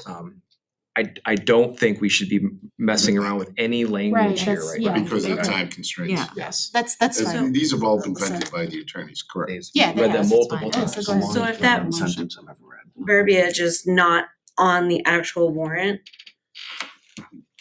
will that still happen? So say 11 fails but 12 passes, will that 250,000 go into the old fund? I don't have an answer right now for that, Alyssa. All right, so we'll get an answer. Okay, voter's guide. It'll be voter's guide. All right, Okay. I agree though. All right, no, it's fine. Did you have anything else you want to talk about? No, that was it. All right. Motion made by Shauna, seconded by Alyssa for the Article 11 Capital Reserve Fund by surplus. Any other discussion? Other than that's the world's longest run-on sentence. Right? Yeah. Yeah, it's really long. All right. All right, all those in favor? Opposed and abstained, unanimous. All right, Article 12. Make a motion to accept Article 12, Capital Improvement and Maintenance Fund. Motion by Shauna, do I have a Second. second? Second by Alyssa, any discussion? All right, all those in favor? Opposed? Are you opposing? Jack's opposing, any abstains? All right, Jack's not opposed, okay. Make a motion to accept Article 13, Fund Balance Retention. Motion by Shauna, do I have a second? Seconded by Alyssa, any discussion? All those in favor? Opposed and abstain, one abstention, Bree. Make a motion to accept Article 14, Full Day Kindergarten. Motion by Shauna, do I have a second? Yes. Seconded by Mark, beat Alyssa, all right. Any discussion on this warrant article? All those in favor? Opposed and abstain, two abstentions, Alyssa and Bree. We need to do Article 15. Sorry, I lost track. I'll make a motion to accept Article 15, Interest on Invested Lease Proceeds. Second. Motion by Shauna, seconded by Alyssa. Any discussion? Question. Yes. When it says no amount to be raised, wouldn't it actually lower? No, because it's how we're getting the money. No, I don't, if I could. go ahead. I think this is the discussion we have. So as it reads, is shall the Timberlane Regional School District vote to raise and appropriate a supplemental appropriation current fiscal year of $80,000 for the purpose of capital projects? Will be funded with the revenues, existing revenues representing interest earned on the proceeds of the lease. My understanding is we need to say raise and appropriate, even though it has already been there. This is interest that our bank is holding, that if we vote not to accept, goes bye-bye and the bank keeps it. Is that interpretation? Well, appropriate also means the authorization to spend it. So if we didn't say it, then if we said no Right. and took that out and we got the 80,000, we couldn't do anything However, with we it. are, my understanding is we are prescribed by RSA to have that verbiage in there that says vote to raise and appropriate, even though there is no taxation going on. This is not increasing people's taxes. We're not going to tax people an additional $80,000. This is money that is currently at the bank earning interest. We have to use this verbiage to be able to use it. Otherwise, the bank keeps it. This is giving away free money, even though the verbiage says raise and appropriate, which is extraordinarily misleading. Sorry, just From Dawn? That's pretty good. But hold on. I Because, still have the floor, Dawn. yeah, Bree, hold on, Bree. Wait, Bree, and then Dawn, and then Mary Ann. Hold it. So just to be clear, I'm fine with that, but how everything else has an estimated tax impact, wouldn't this have a negative tax impact? No. It's not an offset to the budget. Correct. Yeah, that's why it also says no amount to be raised from additional taxation though. Additional. Okay, now Dawn. I think we need to have a clear, shorter answer to that because the deliberative session, now, that needs to be explained again. Yeah. I think it was, you spent a lot of time with that last time, and I think Yeah. it would be nice to make that easier to understand. Mary Ann. Yeah, that wouldn't affect taxes because it's for this current fiscal year, not for next fiscal year where there's a budget and stuff like that, right? It's a supplemental appropriation, so basically we're taking the money that we have in this interest account and we're using it.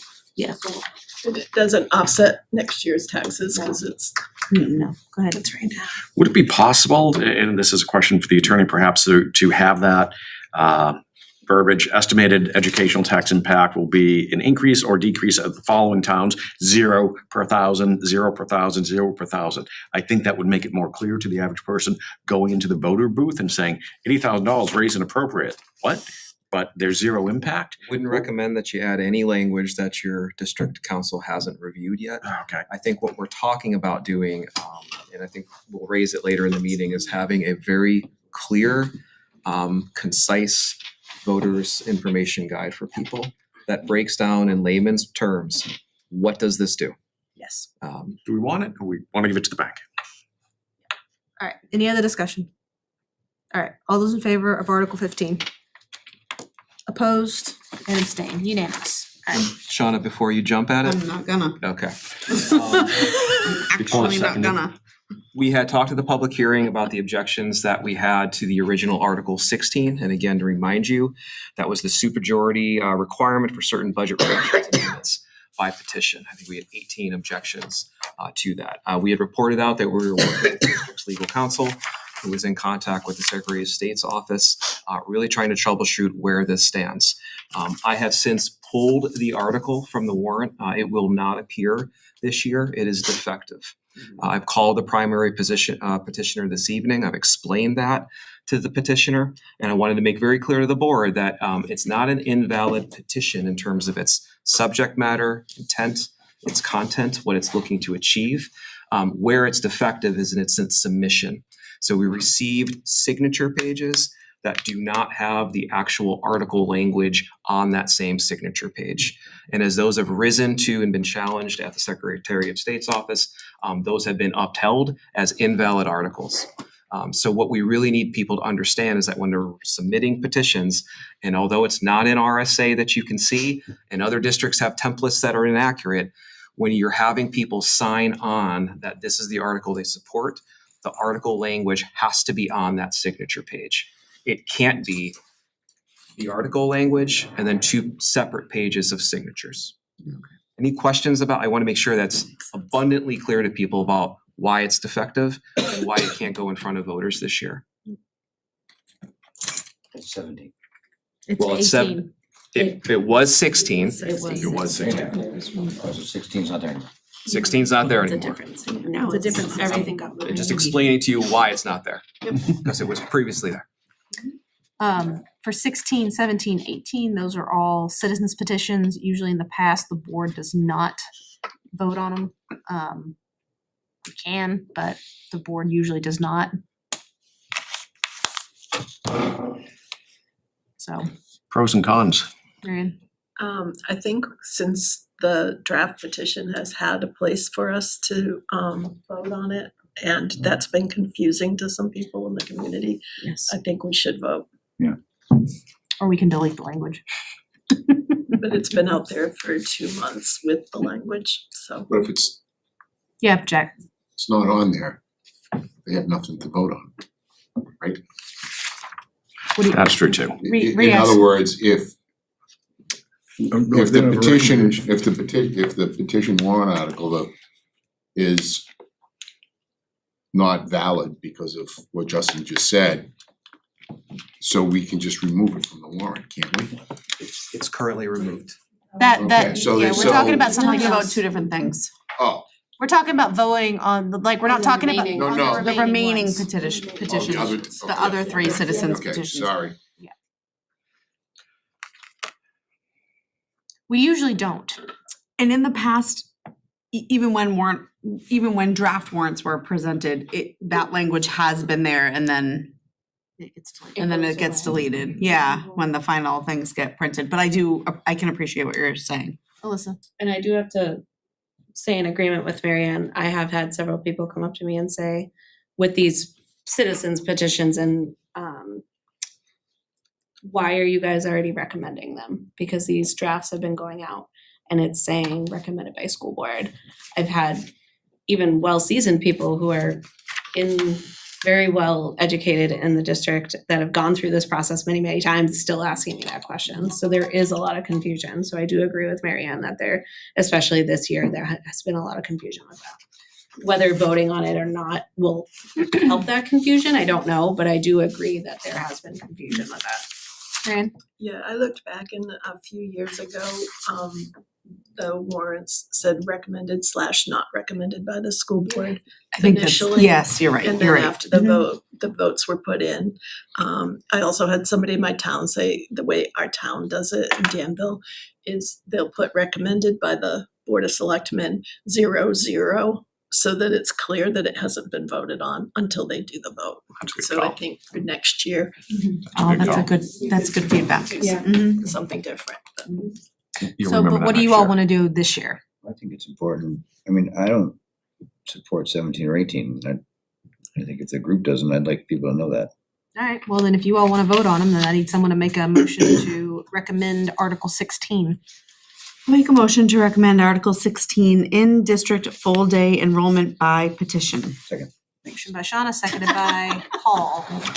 Any discussion? Sure. Yes, Alyssa. So we're voting to recommend or not recommend the current language Correct. of these warrant articles, correct? Correct. Okay. I'm just not in favor of the exact language that's on this article, so that'll be why I'll be voting no. Any other discussion? All right, all those in favor of Article 16, raise your hand. All those opposed? All those abstained? 2 abstentions, Bree and Mark. All right. Article 17. So this will now read, not recommended by the school board. Correct. Correct. 602 or whatever. No, it'll say Zero, 0. 062. Or whatever. Can we even spell that out? What do you mean? Let's say, what did we just vote? We voted 0. 062. 062, that's Yeah. what it'll say. That'll be what's on there. Like if you look back, like We they have cannot the say budget not committee. recommended and change the language just for that one. It has to stay in the formula Yeah. that it That's has what the always been. towns do too. 0, 4, 6 against, 2 abstained. Yeah. We could change them all to that. Can we say, no, this is just, never mind, I'm on TV. You're saying, could it, okay. It'll read 062.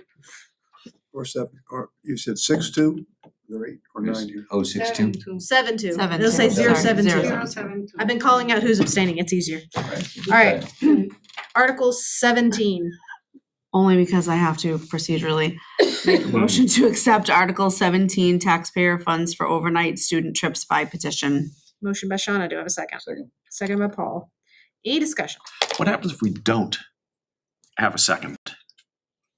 Then it doesn't go. Then through. it doesn't matter. So that's the things about the petition. Let it. Yeah, let it ride. That's what I'm saying. It doesn't matter. I mean, nothing to you now. We just wouldn't vote. Came right after. We just wouldn't vote. Stepping up for a second here, doesn't mean anything. Because they don't. Hey, I appreciate you stepping up. It's been Alyssa the whole time. All right, a motion's been made and seconded about Article 17 to recommend. Any other discussion? It's mean-spirited. All of them kind of are. All right, all those in favor? All those opposed? All those abstained? Unanimously opposed. And procedurally, I'll make a recommendation to approve a motion to approve Article 18, 2.5% local tax cap by petition. Motion by Shauna, seconded by Paul. Any discussion? It's Yeah, Bree. idiotic and mean-spirited. Excuse you. Bree. I just want to say I thought the district did a really good job about drawing on the community, and Mary Ann and Alyssa are both on that committee. Perhaps they can talk better about it. Kind of disproving the use of a 2.5 cap, as well as at the public hearing last week. I did not have information of the rationale behind it when asked. I don't believe anything was given. That's so where we where we had evidence that it would not be successful, where other schools are finding it unsuccessful, and where the even like legislator has not been able to. I just don't see this. So at deliberative, could you two be prepared to share like the facts, legislation, and everything for this article? Okay. Because one new law that I think was passed is that we have to give the petitioners 10 minutes. So they'll have 10 minutes to speak. So I just want us prepared for this, because the districts that I know that have implemented this and have come to find out that they're like, oh no, this is not what we want to do. They're having a really hard time getting away from it. So, okay. I didn't ask this tonight, but that has nothing to do with like inflation increase. So the inflation go up 5.5%. Correct. But you can't So it increase. doesn't matter. So yeah, It would that's still what be I was thinking the other night. That's why it doesn't Mhm. make sense to me. Yeah. The facts don't matter here. And then Deerfield's in a litigation right now. And there's a couple things going on there, and they're going back to a law from 1970, but in Hudson. But that's what the suit is about. But one of the things is due diligence and good faith that a budget committee, not ours, in this Deerfield here, didn't really even consider what it takes to run a school district. They were just like, nope, 15%, that's what we want off. And they even admitted, like, no, we didn't think that would happen. We just thought it should be 5% and want a negotiating room. That's what they had. And then like, oh, so you never even considered what it takes to run a district? Like, no. So anyway, so yeah, this just doesn't make sense. Like, cause you just, we could go through COVID again and what would you have done? That's how we got that bloated budget. We didn't, I wasn't on any of this, but nobody knew what to do. I mean, it was everybody's best guess. So this is ridiculous. Yeah. Well, this also doesn't take into consider what our revenue is either, and we Yeah. don't have any control over our revenue, so that could really hurt us too. But yeah, go ahead, Jack. To Paul's point, as I was sitting there watching the public hearing, what kind of crawled under my skin a little bit was all the suggestions of the nefarious behavior of potentially from the administration and the budget committee. There were checks and balances all along the line here. It's the budget committee that comes up with the budget. They get elected to do the budget. The venting and the amount of work that gets done to come up with that budget is substantial. So then the voters get a whack at it at the public hearing, then they get a whack at it at deliberative, and then they get a whack at it in the voters box. So there's all kinds of checks and balances.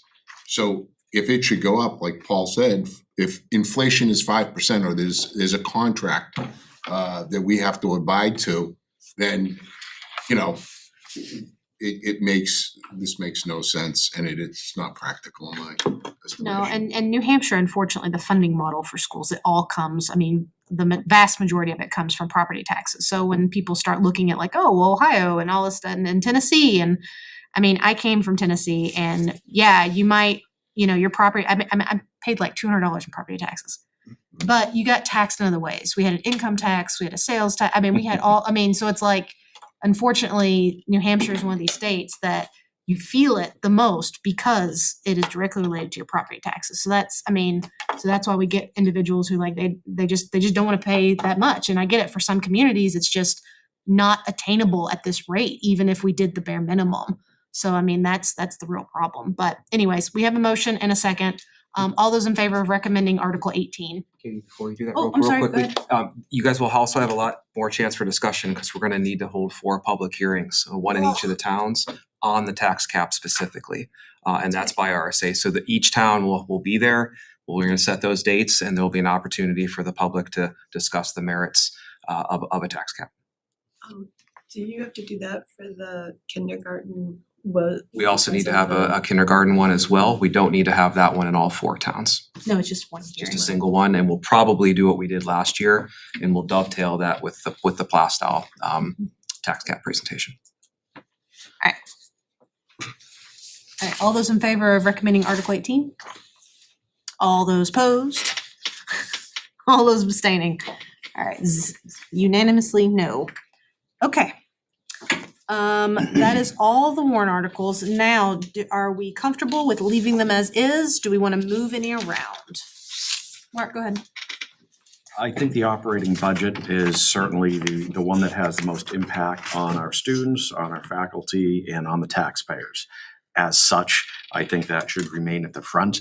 I know in years past, we've had people complaining that it dragged too long, that people were delaying, and folks had to leave to put their kids to bed or get up for work.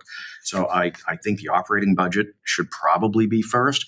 That has the largest impact on everybody, followed by the citizen petitions, because the tentative agreements that we have, as important as they are, to have people, they're the lifeblood of our community, they're not going to be changed.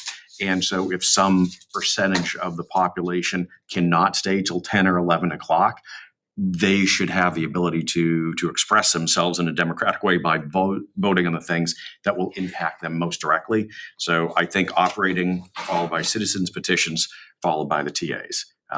That's my thought. Mary and then Jack. I agree with that for the deliberative session discussion, but can't we have things taken out of order at deliberative? It requires vote by the, The voting body can decide to take some things out of order We through the can't. moderator. Can we propose that?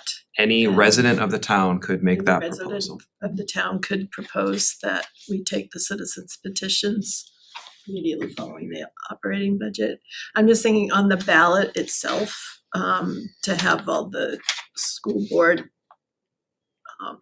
sponsored things first and then citizens petitions at the end, because I think that's what people are used to seeing at the ballot box. But at the deliberative session, putting the citizens petitions first, or not first, but after operating budget might be a reasonable approach, so that if people want to leave early. is it just a majority vote? What's that? Is it just a majority vote? I think it would be just a simple majority. Jack? Petition warrant articles, is it true that you can't change the subject matter or you can't change them at all? You can't change the Intent. subject Intent. matter. Subject matter. Subject. You can't change the subject matter, but say you wanted to move a number or. You can move the number, Okay, absolutely. I just want it to be. That's a good question. Okay. So is the will of the board to keep the warrant articles as is in the order, and then at deliberative session, motions can be made to let the body move them, or do you all want to change? My only concern would be that could look as if it, especially if it's coming from this group, as if we're playing politics and trying to play fast and loose. It's a bit paranoid. I think you'll be trusted if we make a suggestion by the Right. people that we would most easily alienate. Right, that's, I just leave it the same. I, as much as I agree with you, Mark, I. don't. No, it just opens up cans of worms that, and you know what? This is a big deal. I mean, it's a big deal for the entire district. It's a huge impact to every household. And if you care enough, you'll hang around to the end of the night. So that's kind of my feeling on it. It's part of your civic duty and responsibility. And I do know that some people have obligations, especially around children. I think we're offering those kinds of duties. And, you know, it was always frustrating hearing everyone complain every year, but yet we'd have 50 people at deliberative. So my concern is if we keep it the way it is, the very last article on here, which I think will have the greatest impact, which is the 2.5% local tax, which again is mean-spirited and ill-guided in my opinion. I agree. If this thing lasts till 11:30 at night, there's not going to be a single parent there, and there probably won't be very many elderly people there. So we could lose 30-40% of the folks that go up to vote and exercise a civic responsibility and where their tax dollars are going and not be able to if it's dragged super late into the night. And this has huge implications. We're offering, you just brought up, we're offering, daycare. So not babysitting services, what have you. It ends at 9:00, I believe. There's no way in heck this is ever going to be seen before that. So therefore, we're disenfranchising every single person that's trying to utilize the services so that they can vote and put their kids in the cafeteria or the gymnasium being seen. Not a single one of them is going to be able to vote on anything that comes at the end of the evening. So the TAs, the tentative agreements, they're not going to be changed. Their vote really doesn't have an impact on that, but it sure as hell does, whether they get to vote for the 2.5 or not, whether they're there or not. If I don't talk, that will take 2 hours off the meeting. So are second. you gonna zip it then? So that's where I'm coming from with this. And I mean, so think about the people that are utilizing, that going out of their way, they have young kids, or they have to get up for work in the morning. They're not going to be able to vote on potentially the most important, the most devastating warrant article, citizen petition that we have ever seen. If this passes, we're screwed. Bottom line. Let's have as many people there who are willing to show up, be able to vote for it. And you don't do that by having it be the very last one. They won't be able to. Marion? So were you suggesting take the 4 CBAs and their associated cost ones and put them at the end? I am. And keep everything else in the same order, so after 2 would come. Not necessarily. I mean, so fund retention balance, capital improvement, maintenance funds, those will have a heck of a lot of discussion. But when we're talking about $250,000 as opposed to gutting our schools with a 2.5 cap, the implications are dramatically different. So I would rather have the most important ones for the district, have the greatest number of people who attend be able to vote for them. And the number of people able to vote decreases as the hours tick by. So I think you put the most important ones first. I think what the talk is just taking Article 16, 17, 18, and then just renumbering them as 3, 4, and 5, and then everything else. That's what I think Mark's wanting. And that's gonna be a motion on the floor. No, if we do it now, then it's the way it is. I think we If we do it leave it now. the way, if we leave this here, which is fine. Yeah. Then if we want to change it or have something moved up, then someone has to make a motion at deliberative. It has to get a second. It has to get a majority vote. If we do it now, then it can be moved, and this is the way it's presented at deliberative and then on the ballot as well. So did he make a motion? It's been a lot of discussion. No one's made any motions. Alyssa? So in theory, if we vote to move these up to right under the operating budget. Correct. At deliberative, Somebody somebody could then motion and second and vote to move them down to the bottom. Correct. Yes. That is correct, right? Okay. Alyssa? Shauna, so sorry. That's okay. I'm in alignment with Mary Ann's thinking in terms of, I understand that makes sense for the deliberative session. But in the past, the way that voters are expecting to read warrant articles, it's all of not the citizens ones, but the ones that are part of the budgeting process and the CBA process and things that we have done in the past. And we already had that recommended by the school board on these other ones forever. That's created confusion.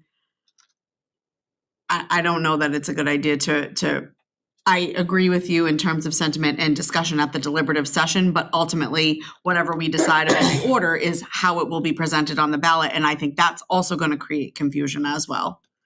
So I don't know how to. I'll double down and suggest the danger is such that we risk breaking precedent a bit. So when the gentleman who spoke on this was asked, hey, what's the rationale? How'd you come up with 2.5%?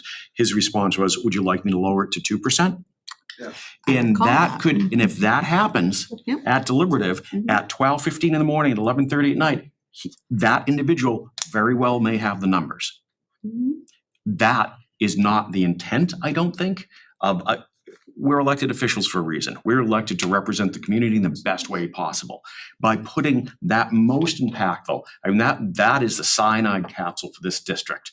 Putting that at the very last, where the least number of people, we're knowingly keeping it so that the least number of people that attend will be able to vote on it. We're disenfranchising those who show up knowingly because, it may be awkward on the ballot.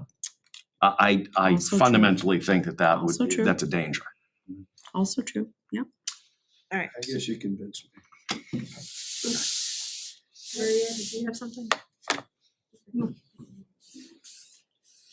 All right, make a motion. Somebody In make that a case, I motion. would like to make a motion to keep the operating, Just say that I would say make a motion to move Article 16, 17, 18 to now be Article 3, 4, and 5.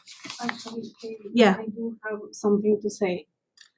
I submitted the warrant articles to the Division of Revenue Administration. I spoke to them. They have approved them as they were presented in that order. I don't know if that has anything to do, if you guys change it right now, if I have to go through the approval process again with the DRA or how it works. I just want you to know that happened today. So they were approved as they are right now. Again, don't know if it has any. This has never Should not happened, so impact what I you don't do know. tonight. okay. I don't know if Yep. it has any. It shouldn't because, we didn't vote on it, so it wasn't official when you submitted. So I don't think resubmitting would cause Or issues. they were recommended already by the budget committee. But not to mention, you can do this on the floor, so why couldn't we do this as the board? Could you repeat the suggested motion, please? I am cooked. 16, 17. Yeah, moving 16, warrant articles 16, 17, 18 to 3, 4, and 5. Is that a motion? That's my motion. Oh, second. Yes, Linda. Move the operating budget? No, No, that operating, stays so it's, first. yeah. That has to Yes, stay 16, right where 17, it is. 18 will now be By 3, 4, and RSA. 5. Motion, Paul did. did, yeah. Just trying to say it. Okay. Any other discussion? Go ahead. I would just pose a question for the board to think about whether this should be a decision that you are making or this should be a decision that you ask voters to make at deliberative. It's rhetorical. I don't think it's for discussion. I wanted just to point out that thought. And at the end of the day, it's the voters that have the final say. Mhm. If, this might sound mean, I get it. Everyone has jobs, everyone has kids. But I think people could stay up for one night and be a little sleep deprived the next day to get some things People done. without childcare cannot. That's the point. At 9 o'clock, it closes. So let me just, Yep, Jack. to your point, Justin, they have the opportunity to move it back to the way it Absolutely originally correct. was. So we move it. If someone wants to make a motion to move it back, they have every right to do that. Yes, and or you have the opportunity to make the good argument at the deliberative about why it should move. And then allow the voters to make that decision. Aha. That's what I think. Yeah. How many silent ballots will that be? It's the democratic don't process that know. we live in. Is that a silent ballot process? No. Can be, if they vote to do it, yeah. All right, I think we have beaten this horse to death, quite literally, a bunch. Motion's been made and seconded. Any other discussion? All those in favor? 1, 2, 3, 4. All those opposed? 4. And abstain, 1. Motion fails. All right. All right. Administrator's report. Oh, just one question. Yeah, go ahead. So if, I don't ever talk. He doesn't. Let him go. Let him go, man. If, we don't need a motion tonight, right? To say, hey, maybe one of us talks about that night, or the moderator says, hey, either Anyone who is a voter. anybody, or just stuff at the end that's kind of impacting. And a half an hour later, we'll come to a conclusion. Yeah, but we're there. I mean, Yep. It's gonna be a late night anyway. Anybody can make a motion on the floor. All right, we could even call that in a good way. Okay, good. Go, Justin. Justin got one thing. It's 10:35. I asked Lucy to come here tonight as part of my admin report, so I I wanted didn't to see Lucy close over it because we wanted to talk about early childhood registration and all that cool stuff with little people coming from the building. So I'm gonna have her go first. You should have changed the order like we are. I know. I'd like to vote on this. Lucy, thank you for hanging. I know it's just informational, but it's cool to let people know what's happening. You can take tomorrow morning off. have a hopefully 60-ish seconds for public service announcement. Hold on. Thank you. All right. I'm here just to advertise early childhood programming, preschool and pre-K is open. We opened early this year. We're really excited that we've increased our offerings. This flyer is out there. I wanted to share it tonight so that it's on the Vimeo recording always, but Ken is regularly circulating this on social media. Both of the links either go to the website for registration information or brings us to program information, which is Dean's memorial here. This flyer talks about our why. We are moving to multi-age programming in our schools next year. This is increasing our opportunities across the 4 towns equitably. So we know that we've been able to run preschool this year at Atkinson. It's never been outside of TLC. Moving to multi-age programming is going to allow us to bring our 3s and our 4s into mixed groups. We're offering an AM and a PM at every school, and we're really excited about this move. This flyer, again, is out there. It's been pushed. It tells you some of the research behind what we're doing. But most importantly is our very first incoming information night. This night is February 10th. It will be held at Sandown Central from 6 to 7. Kim Rivers and I will be there. We're going to talk about the program. We're going to answer questions. We're going to provide more information around what it will look like. And then later in the spring, there will be the typical building-based parent nights where families can go for both kindergarten and preschool pre-K aged students to meet the teachers, meet the school, and get more information there. But this is really about this shift to multi-age programming. And again, we are now able to say that we're offering the same program in all of our towns. We're really excited about that. Thank you so much, Lucy. Lucy, can I just ask a really quick question? I'm so sorry.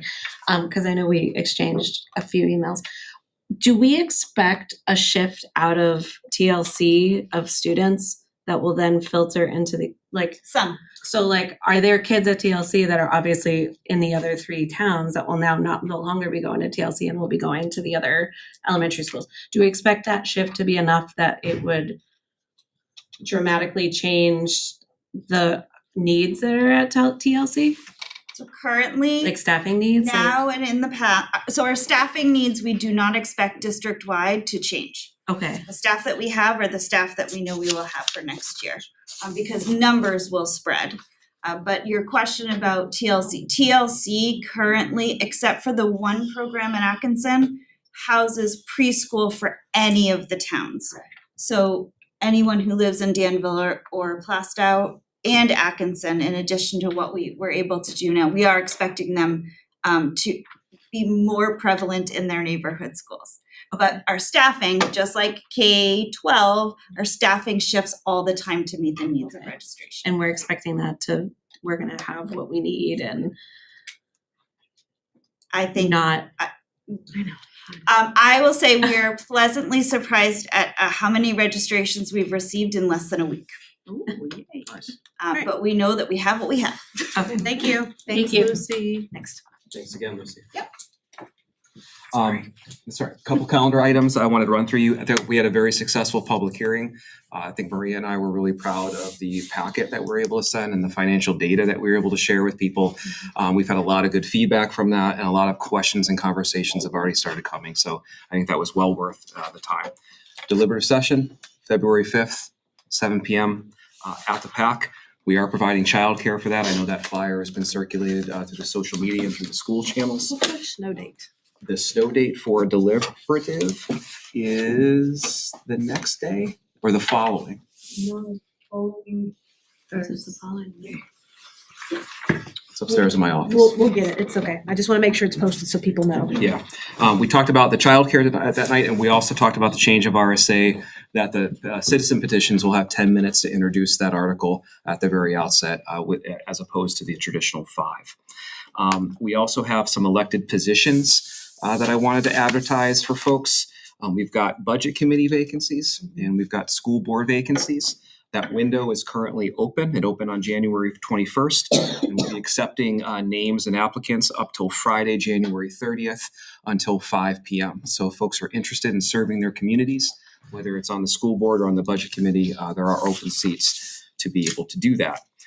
Talked about the 4 public hearings we're going to need to schedule for the tax cap citizens petition. I'm going to have those dates ready soon, and we'll also have the single public hearing for the kindergarten, do the change of articles agreement, and we'll have those dates for the board shortly. On the grants front, we just submitted a CTE transportation grant to cover the cost of bus transportation and reimbursing students. So we're asking for $100,000, which will cover the cost of that. We'll keep you updated whether that comes to fruition this year or not. You heard about early childhood from Lucy.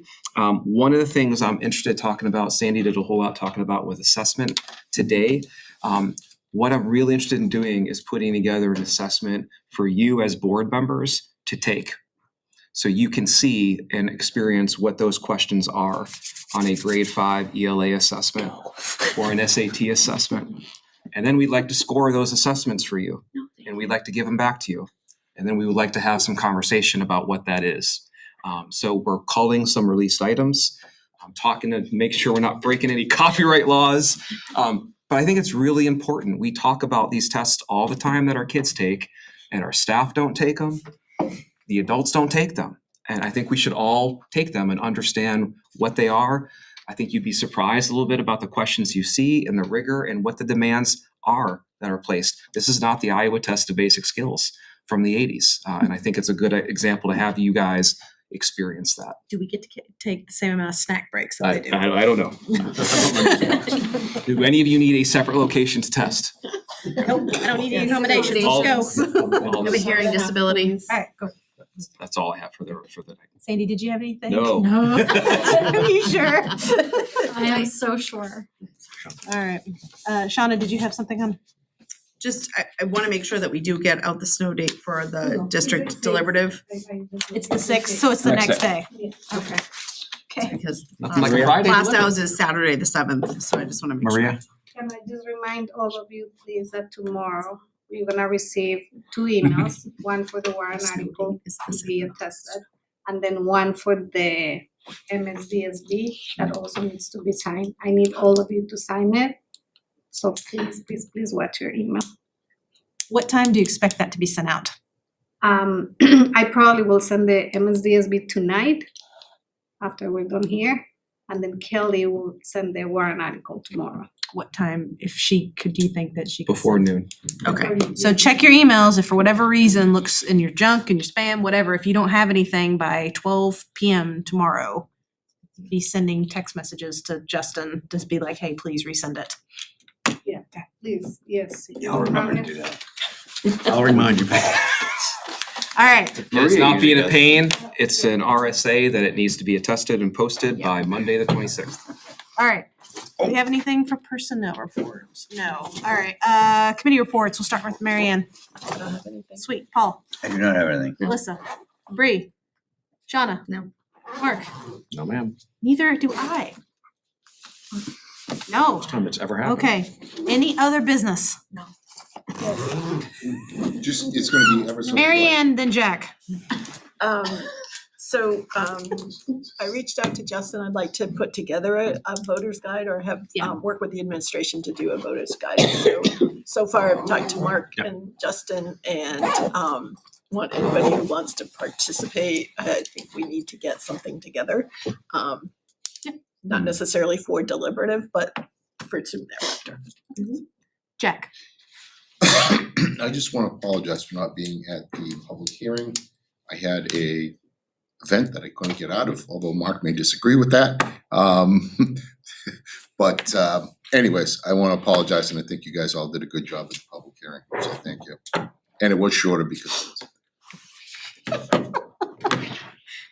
All right. Do we have any other delegates or individuals who wish to speak? Real quick, on the tax cap petition, I'm just gonna, one of us are gonna move it up. We'll make a motion, somebody will. To be honest, if that one, if it fails to move up in the order, then Article 2's in danger, everything else, field trips, bye-bye. So it'll be a rough night if we can't get the numbers to move that up in the order. So that motion will be made. One quick thing too, just because I was in that group, that 2.5% tax cap number, it was done for effect. Really, they're gonna come back with like a 5 or 8 just to sound more reasonable. It's not more reasonable at 5 or 8. It's equally as restrictive, equally as bad, but it's all done for effect. It's the 2.5%, oh, we're reasonable, here's 5 or 8%. It's still not reasonable. So we'll be ready to talk about that. Bummer on, just frankly, it's my warrant article that got pulled for the submission. May not agree with the findings, but I don't think, there's plenty of battles that this district has right now that we don't need to battle this one. So I appreciate everyone looking into it, making sure that it was either legal or not legal for the submission piece. I would have loved to see it get before the community at deliberative. I think one thing that's gives me a level of confidence is that if a large group of people didn't even want to see it get there, that they found a technicality on the submission that scared the crap out of them of what that could do to some of their aspirations for what they're trying to do to Timberlane. So I do look forward to submitting it again next year properly and having this conversation again. And I want to thank those 18 or so people. I didn't think I could get more motivated and excited for February 5th, but you've done it. And I really look forward to 14 days from now. It's going to be an interesting night. Thank you. Thank you. This individual? Yeah, sorry. I know everyone wants to sleep, but so when we had that really long presentation about the state assessment scores, there was a question that was kind of lurking in my mind that no one asked. And cause I talked about earlier this evening about how we were having cuts in the budget. We had cuts last year, and I was wondering how, if any of those personnel cuts affected any of the learning that the students had in the testing that they had. Cause maybe there's correlation, maybe there's causation, I don't know, but I remember, or if I recall correctly, there was 3 things that sort of indicate how well students do on those tests. It was average teacher salary. Do you mind just going over it real quick? Yeah, just real quick, yes. Yeah, I want to be clear, they are not the only 3. Sure. I was referencing 3 that on the state website are statistically relevant, right? So teacher salary was one of them. Another one that I referenced was federal funding, federalfunds.com. And the third one was socioeconomic status of the communities. So those were the 3 that I referenced. Okay. They are not the only ones, nor are they exclusively, right, the only things that impact performance. But based on the data on the state website, those are the 3 that I Okay. referenced. No, I appreciate that clarification, but I am sort of curious if there's any way we can kind of look into, or if the district can look into any of those positions that are lost, if they somehow could have had an effect on any testing, if that information could be shared at a later date. Because obviously, those test scores are going to be on the warrant, if I remember correctly, that's like a new law. So I think people should understand that, as Sandy said earlier today, that snapshot, that doesn't tell the whole picture, because unfortunately, standardized tests, they don't, show why students test the way they do. So many different factors. That was it. Thanks. Thank you. All right, we do have to go into a non-public. Make a Shawna, motion to go into non-public under 91-8:3 subparagraph C. do I have a second? Someone make. Second by Bree. Can I get a roll call, please? Jeff Cynthia, Ron Billsworth, Katie Wood. Yes. Mark Sherwood, Yes. Shawna Leopold. Yes. Brady Wood. Yes. Melissa Peralta, Tyler Kane, and Yes. Mary Ann Spiller. Yes. All right, thank you, everybody. We'll be out to seal the minutes.